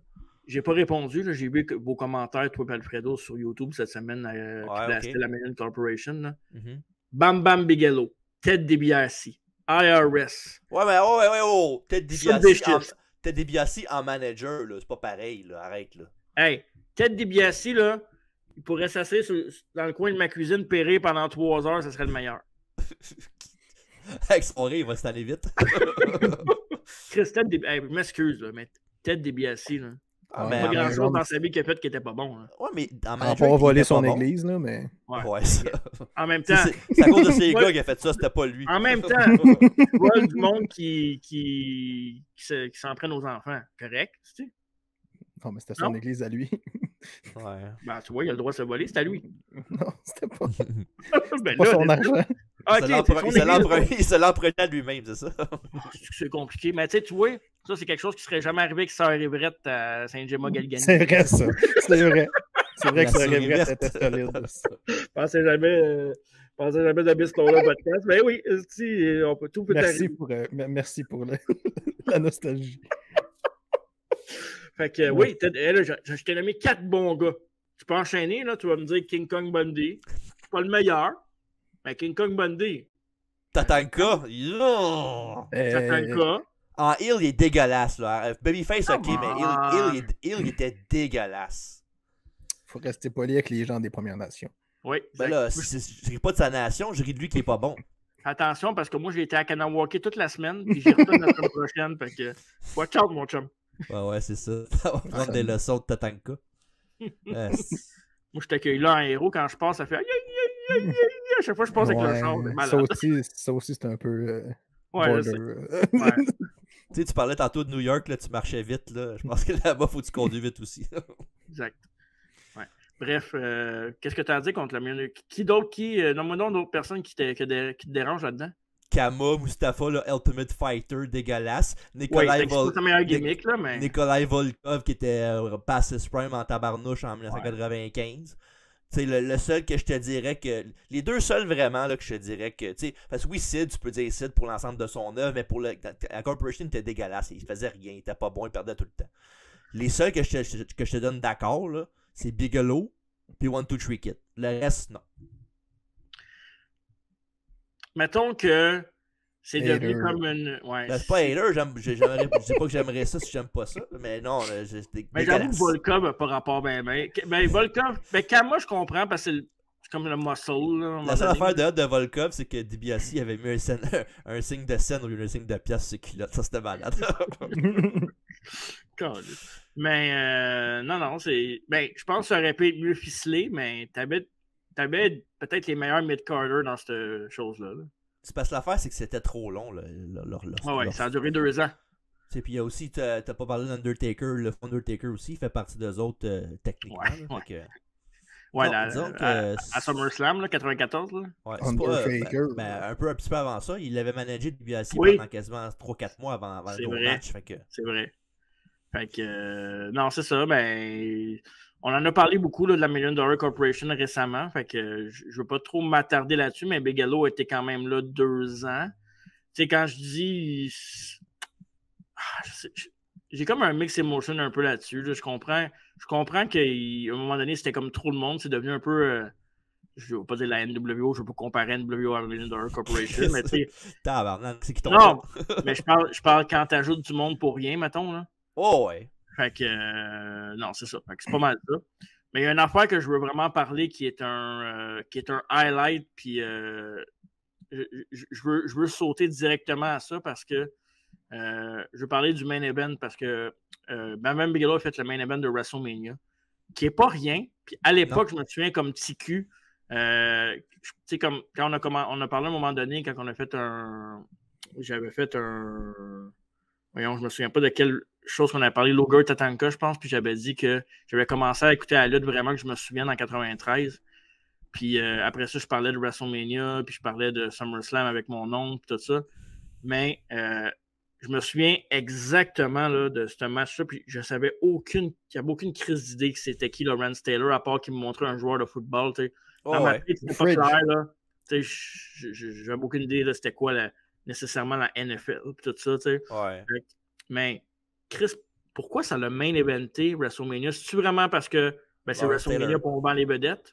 Oh ouais, puis je pense que le show était fait dans les alentours d'où ce Lancer joue au football. Fait que je pense qu'ils ont été là-dessus beaucoup pour se baser là-dessus sur le main event. Mm-hmm. Puis, non, évidemment, oui, c'est pas un match que tu vas faire WrestleMania main event en y pensant, mais ils ont fait une bonne job dans le match là, pour vrai, là, pour cacher les limitations de Lawrence Taylor. Puis, Ray Taylor, ouais. Un gars qui avait beaucoup aidé pour le setup du match et préparer le match, c'était Pat Patterson qui était avec eux autres. Ouais, même c'est pour ça que si vous regardez le match, vous allez voir que Pat Patterson, c'était lui le guest referee du match, justement pour aider Lawrence Taylor pendant le combat à se rappeler de ses spots. Oh wow. Ouais.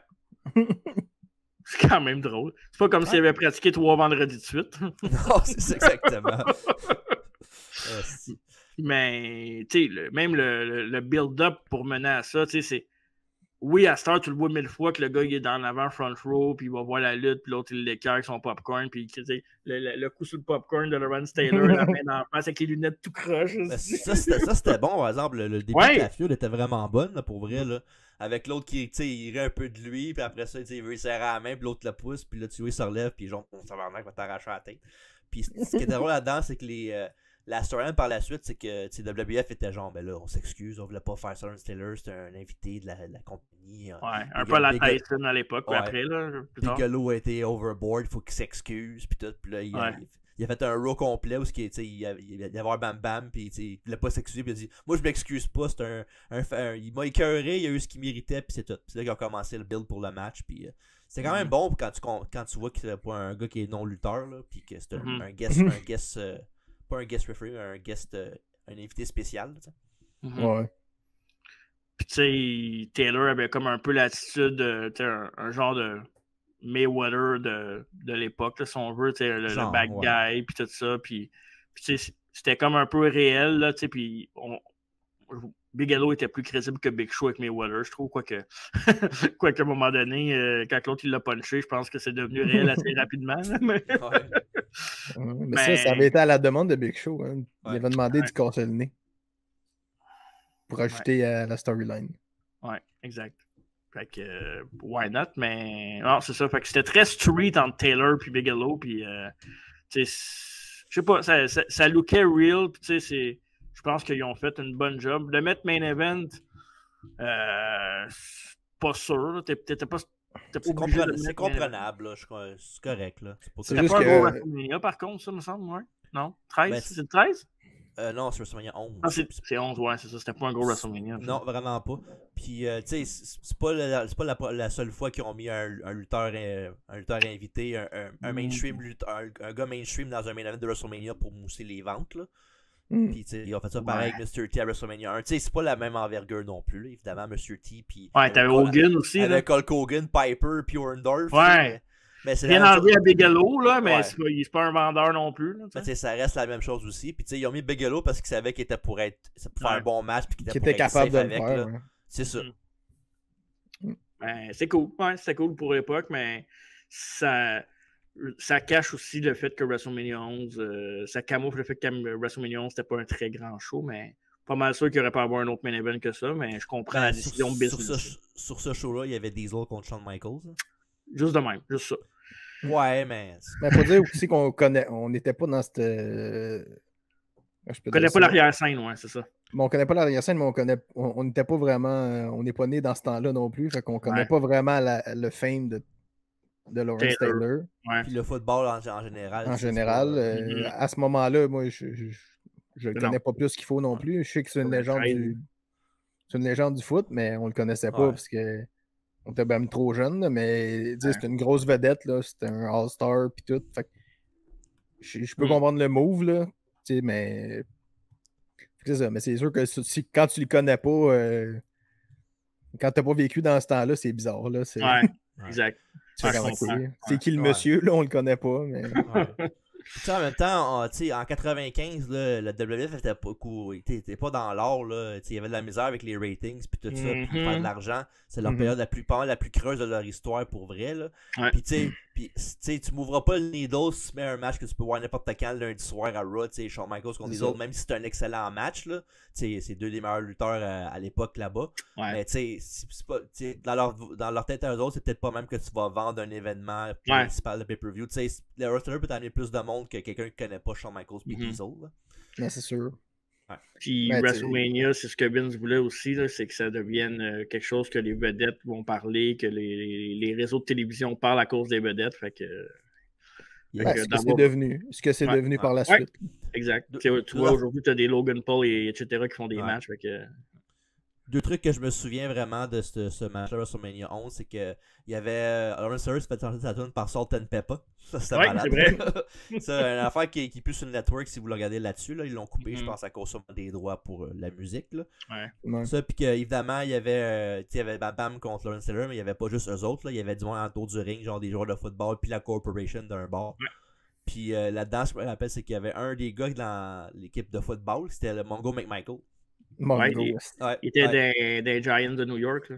Puis c'est un fun fact, c'est que le show d'avant WrestleMania, le Raw, il avait commenté Mongo McMichael avec Vince, puis tout ça, comme. Puis il y avait Ned Carouche avec Kama aussi, à la table des annonceurs. Puis au début, il était censé de rester à WBF pour être commentateur comme qu'il a fait à WCW. Ouais. Mais quand que Bischoff a vu l'affaire de Raw, ben c'est là qu'après ça, il l'a engagé, puis il a donné plus d'argent que Vince pour pas que Vince il l'aille. C'est pour ça que Mongo a fait WCW à la place de WBF après. Mongo McMichaels. Non, mais être méchant, là, mais... il était divertissant. Mongo McMichael, il est capable de parler, puis dans le ring, des fois, c'était pas tout le temps beau, mais c'est ça qui faisait la beauté de Steve Mongo McMichael, c'était ça aussi. Là. Ça pis son nom. Ouais, Mongo McMichael, c'est pas mal cool. Ben, c'était Steve Mongo McMichael. Ouais. C'est ça. Fait que c'est un peu ça. C'est un match, un de mes matchs de jeunesse que je me souviens le plus. Pas nécessairement pour la qualité, mais en même temps, c'est quand même une bonne qualité de match pour un gars qui n'était pas un lutteur. Fait que... un forum là-deux pour savoir ceux qui veulent savoir c'est quoi le finish. Oh, ouais. Fait que ça rentre un peu dans les matchs Logan Paul quand on dit c'est spectaculaire. Ben, à cette époque-là, Ron Steller a fait sa marque, puis il va toujours l'aider dans des matchs de célébrité. Je peux pas y enlever. Mais il y a beaucoup de monde du sport à la lutte dans ce temps-là aussi. Là. Ouais, les années qui suivaient aussi, ils ont eu beaucoup de... Ah ben oui, en tabarnouche, là, les Rodman, puis les Karl Malone, puis les enfants, il y en a eu plein. Hey, ça, là, à un moment donné, on va le faire. Hein? Malone puis Rodman contre DDP, puis ben, avec DDP, c'est Bash at the Beach, on a un WCW Man dans pas long, je sais pas si ça t'aide. Ok, parce que l'autre jour, je défaisais mes bonhommes, puis j'ai un Dennis Rodman NWO. Ouais. Je suis tombé sur une autre affaire avec ce match-là, j'ai fait comme OK, l'univers m'envoie des messages pour que je parle de ça. Le pire, c'est que ça a dépassé le monde de la lutte, cette histoire-là. Ouais. Ben oui. Ça s'est même ramassé ses terrains de basket. Là, mais... On va s'en reparler hors d'onde. À ce moment-là, on en reparlera. Ce show-là. Parfait. Oh. Je sens qu'il y a quelqu'un qui s'en vient. Parfait. Sinon, ben, après ça, DiBiase a fait un ultimatum à Bigelow qui a dit si tu ne gagnes pas le WWF title, tu vas être dehors de la $1 Million Corporation. Fait qu'il a affronté Diesel. Match que Bigelow, évidemment, a perdu. Donc, il s'est fait attaquer par mon boy Tatanka, Il Tatanka, comme tu ne l'aimes pas. Puis IRS s'en est mêlé aussi. Fait que tu vois. Il l'a attaqué à la gang, là, comme ils font souvent. Là. Exact. Fait que tous mes boys ont sauté dessus. Fait que, puis Diesel est venu l'aider, bam bam. Après. Ouais, exact. Puis il a même fait un match par équipe après ça. Diesel et Bigelow contre Tatanka et Sid. Ouais, justement, si tu veux un time capsule de savoir pourquoi c'est de la merde, ces factions-là, on va voir le main event de Slick Ring 95 avec Bam Bam puis Diesel contre Tatanka en heel puis Sid. C'est au King of the Ring, ça, non? Dégueulasse, ce match-là. Ouais, hein? C'est King of the Ring 95, ça, non? Ouais, c'est le main event. Wow, hey! Tabarouille, on fait ça l'année prochaine. Ouais, ok. Ça va être ton choix à toi, ça, c'est sûr. On devrait faire une année complète où il y a juste des matchs clés. Ben, on devrait faire 95 au complet. C'est tout simple que ça. Dave, t'es-tu libre cet temps-ci, toi? Parce que t'as prendre ma place, peut-être. Cool. Fait que, allez voir ça, je vous suggère beaucoup. King of the Ring 95, on va le faire bientôt. Non, écoutez-les pas. Puis après ça, Bigelow, il a même perdu contre Sid, puis avec l'intervention d'Henry Godwin. Tu vois bien que ça va pas. Il y a une rivalité qu'Henry Godwin après. Fait que, Fait qu'on peut passer rapidement à autre chose parce que le temps file. Ben, c'est ça. File donc ben. Non, parfait. Vas-y. Fait que c'est ça. Je veux. Après ça, il y a eu quelques bons matchs. Ben, quelques matchs intéressants, surtout dans les In Your House là, pour Bigelow, affronter entre autres le Bulldog et Owen Hart pour le titre intercontinental. Puis le dernier match à WWF que Bigelow a fait, ben, ça a été contre Goldust. Donc, Goldust à Survivor Series, si je ne me trompe pas. Là, 95, oui. C'est ça, c'est Survivor 95? OK. Je pensais que je me trompais de pay-per-view. À l'époque, c'est des pay-per-view, maintenant, c'est des PLE. Mais c'est ça. Fait que je veux qu'on parle de Bigelow et de la World Championship Wrestling. Fait que là, on va se trouver du côté de la WCW. Puis je ne veux pas tout nommer en détail tous ces feux puisque WCW, ça va dans tous les sens. On va gagner de partout. Mais moi, on peut se faire un tour de table rapide là, pour la WCW parce qu'il est quand même resté un bout à WCW. Après ça, là, il y a eu quelques bonnes affaires malgré tout, quelques bons trucs pour sa carrière. Mais ben, il y a eu son site ACW avant ça. Là. Oui, mais je veux finir avec la CW. Je vais comme revenir après parce qu'on a notre expert extrême ici. Mais tu sais, WCW, moi, ce que je me souviens de plus de Bigelow, il y a eu sa run pour la Hardcore Title. Parce que quand ils ont emmené le titre Hardcore, évidemment, il y a eu aussi avec Chris Canyon, tout ce qui est avec Chris Canyon puis DDP. La New Jersey Triad. Exact. Fait que ça a été pour moi ce que je remémore le plus dans ma mémoire pour Bigelow, la section Hardcore et Chris Canyon et DDP qui a été un bon spot, je pense, pour lui. Ouais. Moi, je me souviens pas mal de comment il avait commencé à WCW par la suite. Ouais. Là, il avait fait, en fond, c'était un angle qu'il avait, c'est que des fois, il arrivait dans un show, il était dans la foule, puis il voulait s'en prendre à Bill Goldberg, puis il challengeait Goldberg tout le temps, puis ça faisait des Goldberg avec ouais, c'est vrai, t'as raison. Kit, là. Puis évidemment, il y a eu un match, puis c'est Goldberg qui a gagné. Là. Puis, un moment, je vais me rappeler de Bam Bigelow à WCW, c'est aussi, tu sais, à un moment donné, il y avait Rey Mysterio qui battait des géants, là. Il avait battu Kevin Nash, il avait battu justement Bam Bigelow, c'est un des ceux qui avait battu là. Tu sais, dans le temps que Ray était genre un babyface genre qui from under match. Il n'a pas toujours été babyface, ta remarque là. Ouais. Mais tu sais, c'était genre il battait les géants, puis il y avait un gros push, puis il était avec Conan qui était de son bord à lui, puis pas longtemps après ça, évidemment Ray a perdu son match dans un combat contre les Outsiders, si je me trompe pas là. Ben contre Nash en fait. Ben Nash, puis il y avait Scott Hall. Je pense que c'était Scott Hall, Kevin Nash contre Conan, puis. Ouais. Ok. Air contre. Je pense que c'était sûrement Air contre Nash, j'imagine. Probablement, ouais. Fait que, ouais, non, puis je me rappelle ces deux moments-là, évidemment. Puis aussi, comme tu as dit, ben, le ring hardcore, là, quand il se battait souvent contre Sandman, qui s'appelait Hardcore Hack. C'est vrai. Puis Mikey Whipwreck, des gars de même, qui était. C'est intéressant, là. C'est sûr que c'était pas l'affaire la plus incroyable au monde, mais c'était divertissant pour qu'est-ce que c'était, là. Mais il a été champion par équipe 2 fois avec DDP en plus à WCW.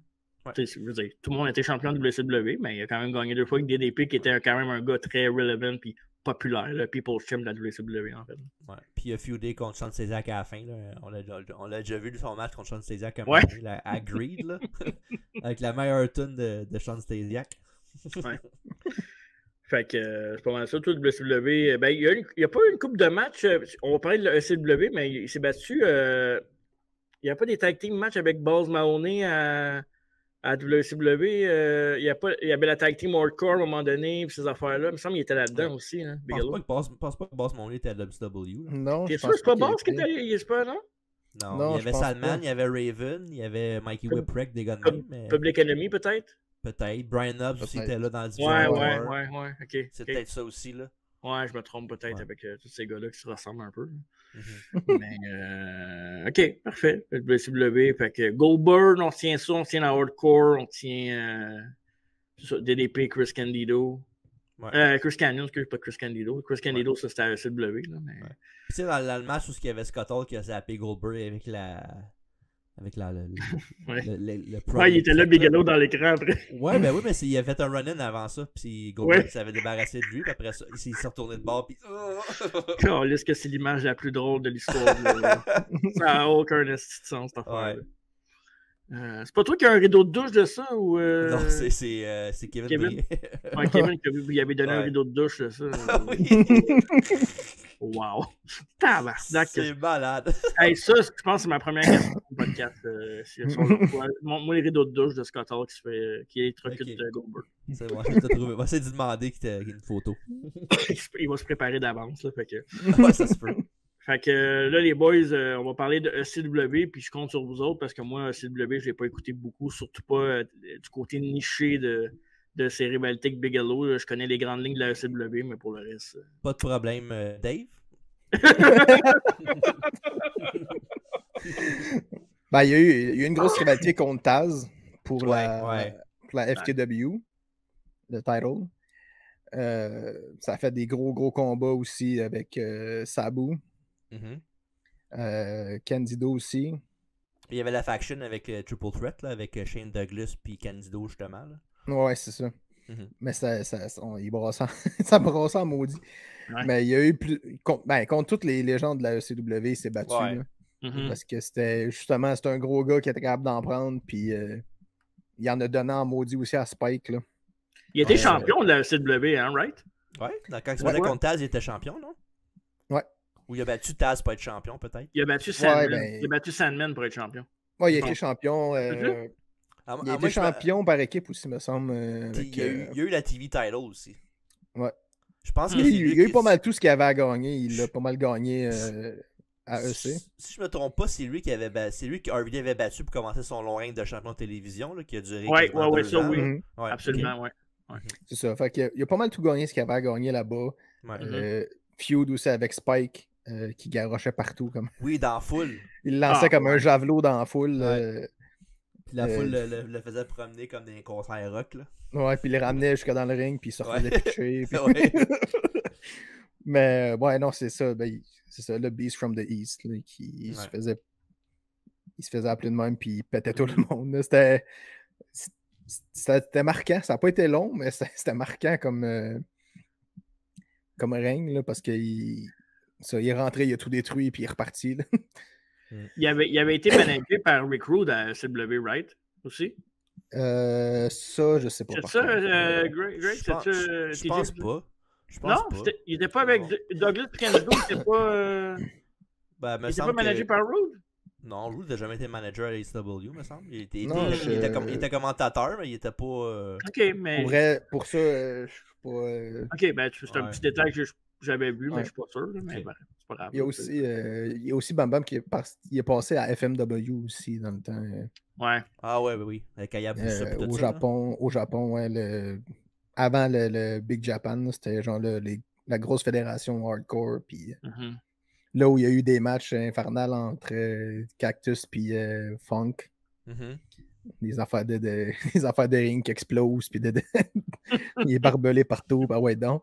Yes. Bam Bam, il est allé là-bas aussi, justement. Qui a fait une coupe de combat là-bas. Dans le temps où il était au Japon. Ça aussi, c'était des gros combats. Mais pour venir à CW, c'est.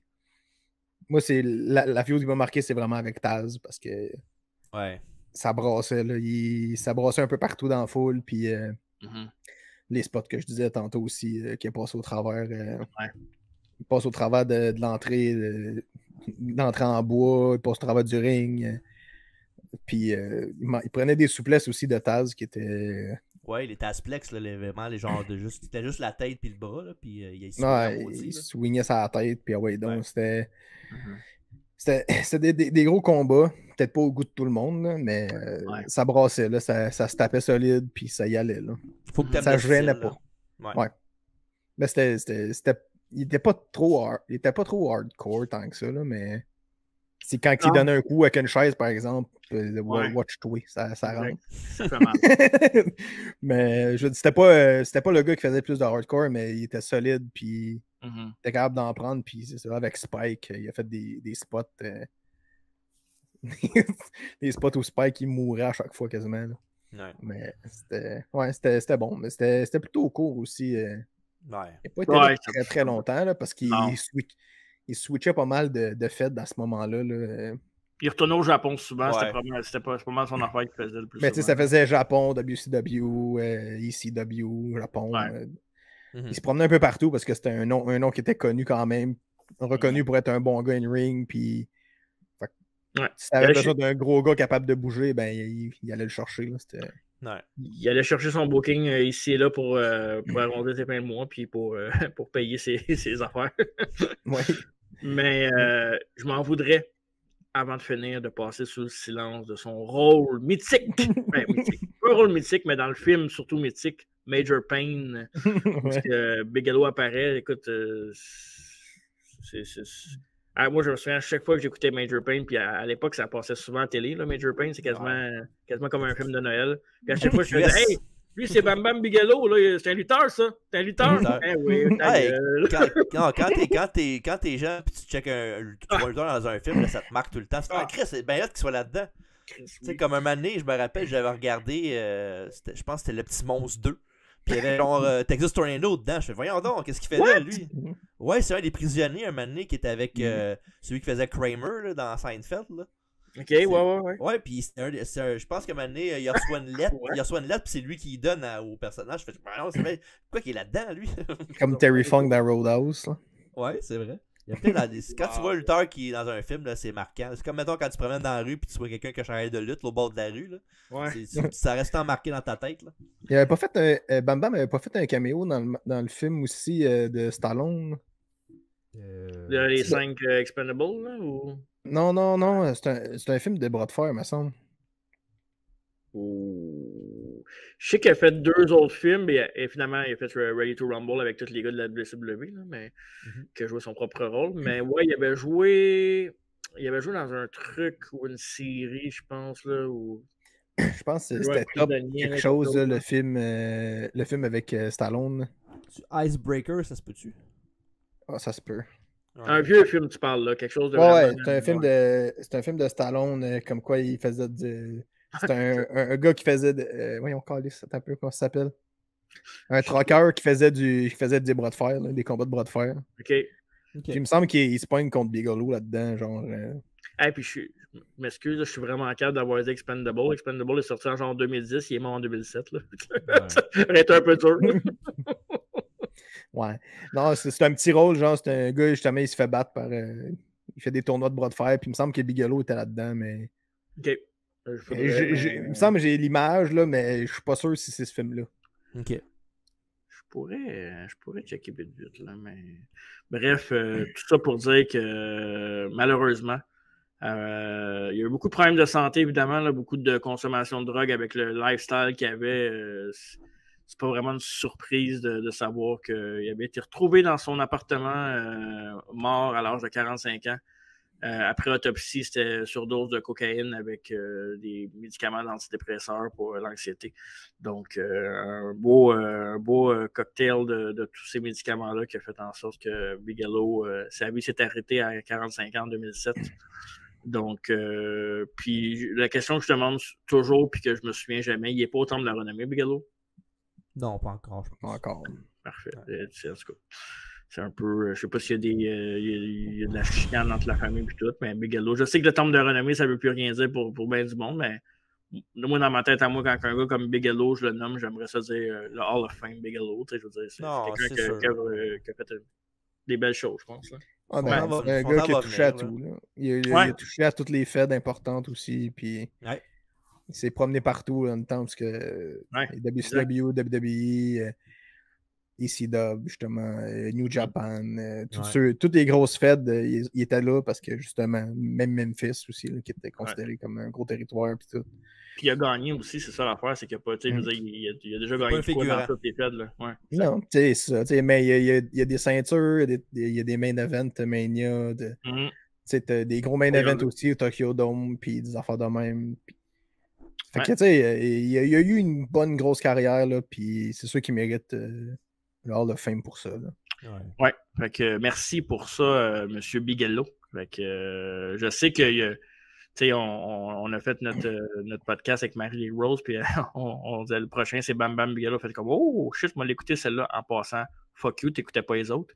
Puis après ça, Bigelow, ouais, je sais qu'il y a bien du monde que quand je dis hey, Bam Bam Bigelow, ah ouais, Bam Bam Bigelow, le gars qui les flammes sur la tête, tu sais, c'est cool ça qu'il soit quand même reconnu. Fait que, ouais, ben cool. Gros merci pour ça. Puis à tout jamais, mon Bam Bam. Yes. Fait que là. Je pensais qu'il pensait déplacer ton Hasbro du côté de la vitre, comme tu fais. Non. Okay. Fait que c'est ça, tu sais, pour les matchs, de suggestion de match pour Bam Bam, moi je pense que ceux qui veulent vraiment voir peut-être les deathmatchs que j'ai parlé au début de sa carrière avec la AWA, cette rivalité-là. Pas AWA, mais c'est New Japan, je pense, c'est ça que j'ai dit. Memphis, excuse-moi. Memphis avec Jerry Lawler. Il y a aussi les matchs avec Big Van Vader au Japon. Là, une couple de bons matchs au Japon, puis avec pour quand il challengeait pour les titres IWGP, ça c'est bon. Lawrence Taylor à WrestleMania. Regardez le match, mais regardez aussi le build-up du match. Super intéressant, ça se trouve un peu partout. Puis sinon, Taz, Dave a parlé beaucoup de Taz à la CW, ça c'est quelque chose à regarder. Puis, King of the Ring contre Brett. King of the Ring contre Brett, c'était un très bon match. Il n'y a pas eu de rivalité contre Brett en tant que tel, hein, une longue rivalité. Hein? Il luttait souvent dans les house shows. Là. Je me rappelle souvent, il y avait quand sa vidéo, il sortait souvent des compilations World Tour. Là. Ouais. Puis il y avait souvent Bam Bam contre Bret Hart en Espagne. La même. Puis je sais qu'il luttait souvent beaucoup ensemble dans le circuit house show. Là. Fait que non, rivalité genre TV feud, non, jamais. Mm-hmm.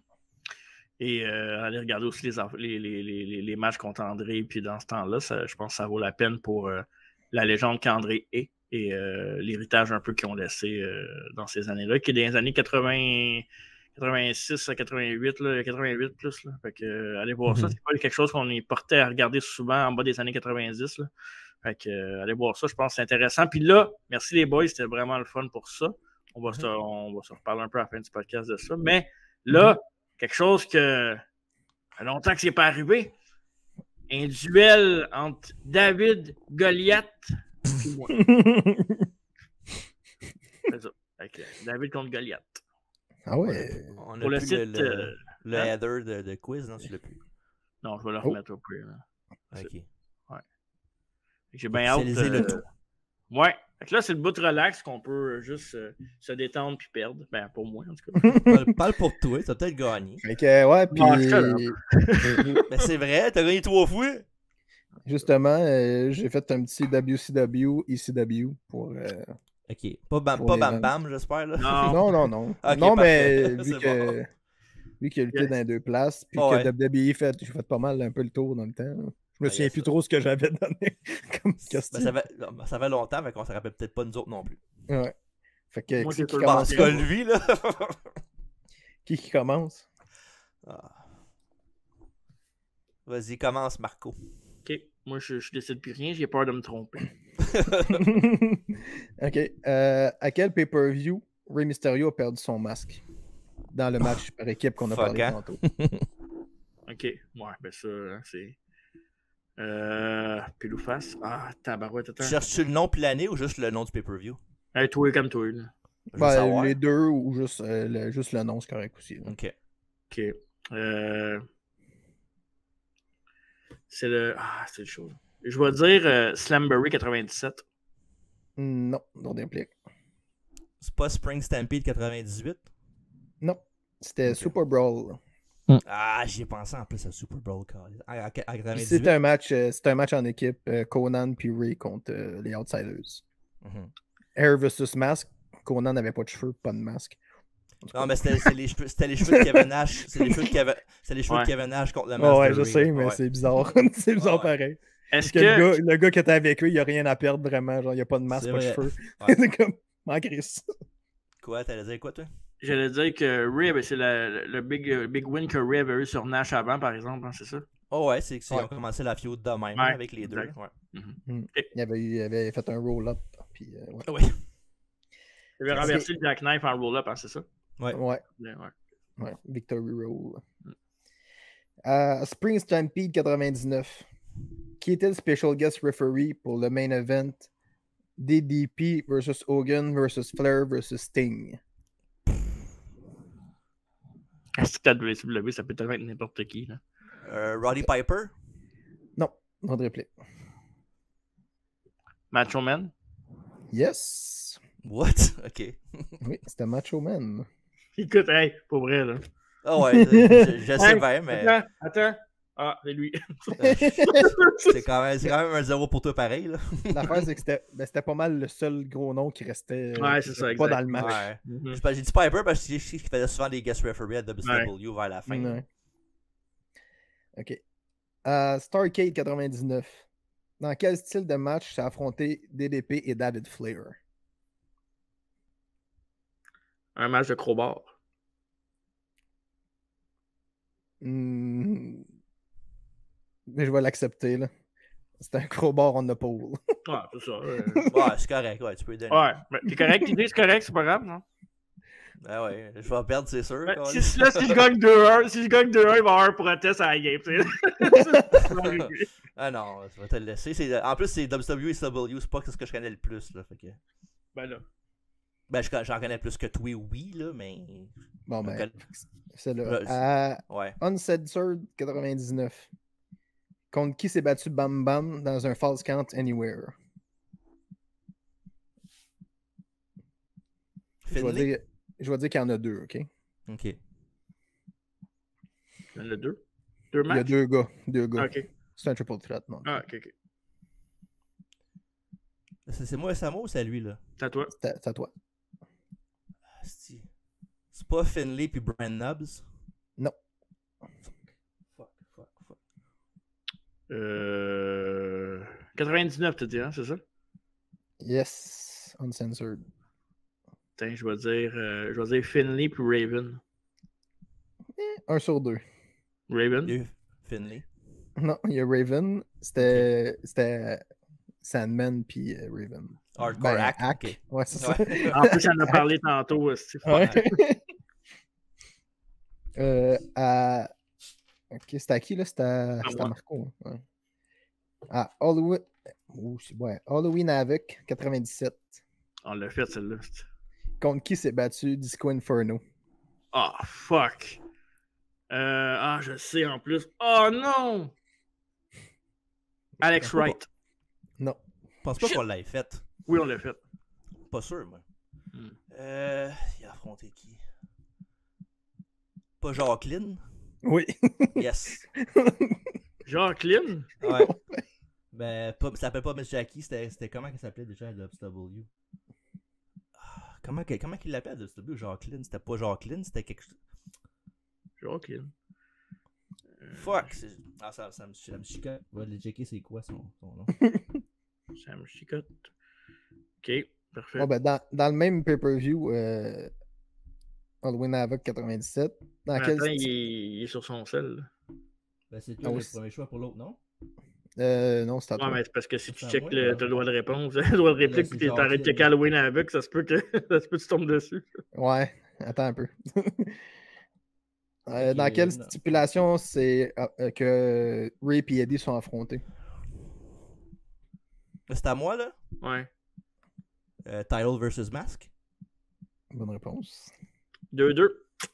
Ça, c'est le match avec la bimauve là, que le match ouais. on parle. Là. Avec le DDT qu'ils auraient jamais pu faire dans 100 ans, mais que ce soit-là, ils ont réussi comme si c'était rien n'était. Avec le saut, tout ce que le masque était dans le costume. Ouais, puis l'autre qui était quasiment en train d'y arracher quasiment. Là. On est rendu à quelle question, là? 7e question. C'était.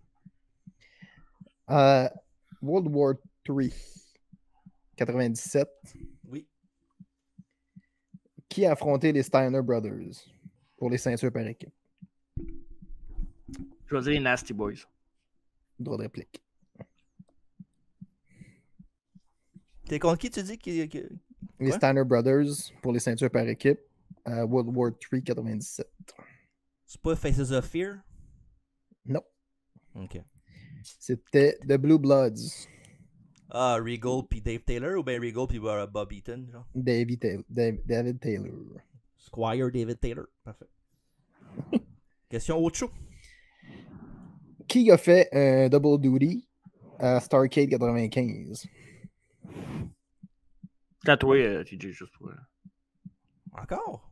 Ouais. Ah, je pense que c'est qui en plus, Carl. Je sais. Je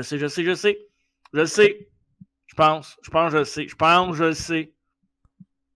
pense. Sting? Non. Ric Flair. Non. Le macho. Ah, Ah. J'étais sûr que c'était ça. Parce que j'ai vu quelque chose il y a pas longtemps. Ah! Check le troisième nom dans ton chapeau, c'était celle-là. C'est ça. Fuck. Nueve. À 9, oui. À ECW Heatwave 98. On va jouer au tabarnak. Qui s'est battu contre Taz pour le titre FTW? C'est à moi, là, c'est ça? Ouais. OK. Mais là, gars, écoute, ça va être le premier nom qu'on pogne dans la CW, puis ça va être ça. Hein? Mhm. Fait que Heatwave en 98 contre Taz pour le FTW. Je vais dire. Oh, man, 98.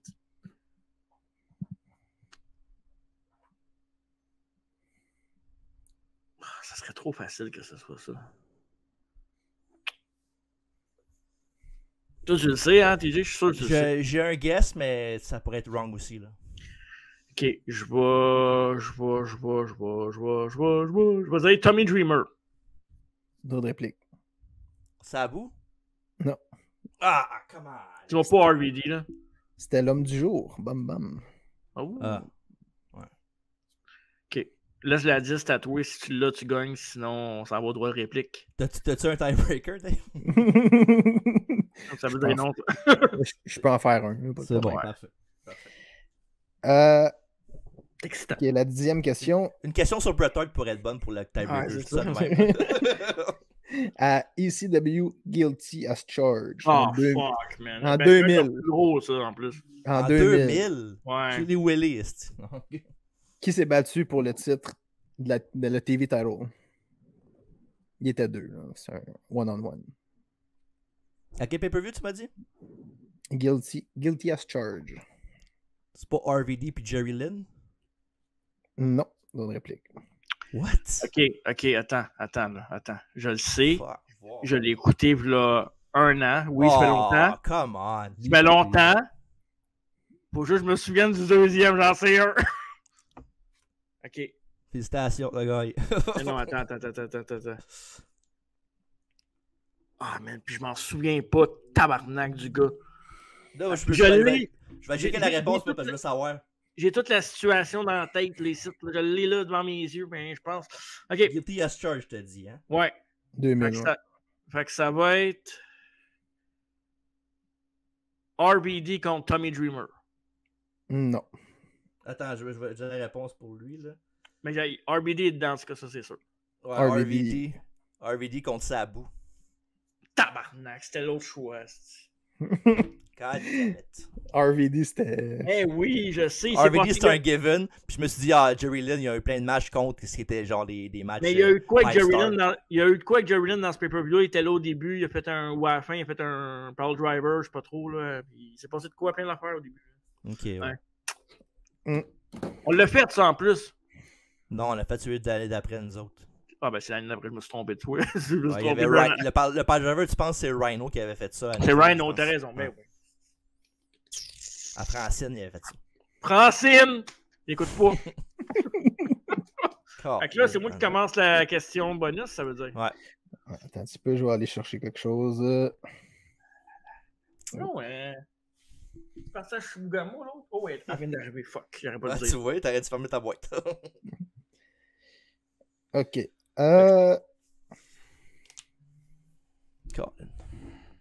Oui, il fait longtemps pour faire de quiz. Ok. Dans quel. À WCW Starrcade 2000, Mike Awesome et Bam Bam Bigelow se sont battus dans quelle stipulation? Dans quel style de match? C'est quoi le show? Starrcade. 2000, hein, t'as dit? Ouais. Awesome. Mike Awesome comme Bam Bam. Dans quel style de match? Tables match. Non. Combat d'ambulance? Yes. Oui. Ah yeah! Let's go! Ouais. J'ai aucun Victoire. mérite, j'ai pris une chance. Ben, au moins. Ben, je suis honnête. Ah, ça va. On le savait. Oui, quoi? Le pire, c'est que je l'avais quelque part dans mes notes, mais loin, là, je l'avais pas mentionné dans le bio, mais je l'avais vu dans mes notes, tu sais. C'était dangereux comme question, par exemple. Ouais, pas Mais c'est difficile. Still! J'ai laissé une chance parce que je me suis dit. Oui, c'est sûr. Oui, c'est vrai que t'as laissé une chance pour te battre à la fin, comme ça, au tiebreaker. De même, tu vas te sentir mieux dans ta peau. Bien un petit agréable. nanan. C'est bien agréable, ça me manquait tout ça. Le pire, non, mais même quand je perds, moi j'ai du fun pareil. Parce que, parce que quand on ne sait pas la réponse, puis tu nous dis la réponse, on peut. Ah, ok, bon, on le sait que ça va être quoi à start des prochains quiz. Quand je vois des noms comme Disco Inferno puis Jacqueline, je peux pas m'empêcher de le mettre. Et on ne dira jamais assez, mais 2-0, c'est un des worst leagues, des pires avances que tu peux avoir dans le sport. Ouais. Merci beaucoup, Dave, de ton retour flamboyant. On va faire le jeu de mots avec le podcast d'aujourd'hui. Et ouais, exact. Fait que c'était bien cool. Inquiète-toi pas que c'est ça. Ça va être toujours le fun quand tu vas être là. Puis, là, on est prêt à annoncer les prochains podcasts. Là. Ouais, ben oui. Merci TJ aussi avant. Ben ça fait plaisir. Je t'aime pas, mais il faut quand même que je le dise au podcast. C'est pas vrai que tu m'aimes pas. C'est pas vrai. Bon, ça dépend des jours. Parfait. Ben, c'est pareil pour toi, là. Je dirais pas de quoi qu'on parle dans des messages privés, mais quand je te dis quelque chose, puis tu me dis, bon, encore. Bon. Ça m'énerve. Okay. Ah, ben là, qu'est-ce que je te dis? Parfait. Fait que vas-y donc les prochains rendez-vous. Là, on lave pas son linge sale en public. Là. C'est pas fin. Oh, ouais. Je lave même pas en privé, imagine. C'est pas lui qui fait ça. Oui, fait qu'au prochain podcast, on va avec un autre rétro review. Ah ouais? Avec si tout va bien. Si ça va, on est correct. Alfredo va être avec nous autres. Ça ira pas. Ben là, c'est le show qui est fait pour lui, là, parce que ça fait depuis 2 ans qu'on en parle, 2 years in the making. C'est quoi? Le rétro review de ce show. Ce mardi au Texas! Ah ben, ça va être bon. Le premier titre de Undertaker, ça, non? Non, c'est le rematch. Le rematch, excuse-moi, c'est vrai. Survivor Series 91, la semaine d'avant. Oui. Où il y avait une fin controversée avec Ric Flair avec la chaise, puis Hogan s'est fait casser le cou, apparemment, là, qu'il avait dit. Brother. Fait que ce show-là. Puis il y avait aussi dans ce show-là, il y a évidemment le match entre Macho Man et Jake the Snake Roberts avec une fin légendaire après le combat, qu'on va venir dire ça au prochain podcast. Fait que ce mardi au Texas, la semaine prochaine. Et après ça, évidemment, on a une autre chronique, la chronique rose, avec Mary Lee Rose. Fait que les 2 prochaines semaines sont là. Sujet cette semaine, pas cette semaine, mais on sait pas. On sait pas encore, c'est elle qui va nous dire ça. Puis après, du Texas, on va annoncer qu'est-ce qu'on a pour le mois de août, pour le spécial, le mois de SummerSlam Season. Fait que manquez pas ça au prochain podcast en jeux de métal.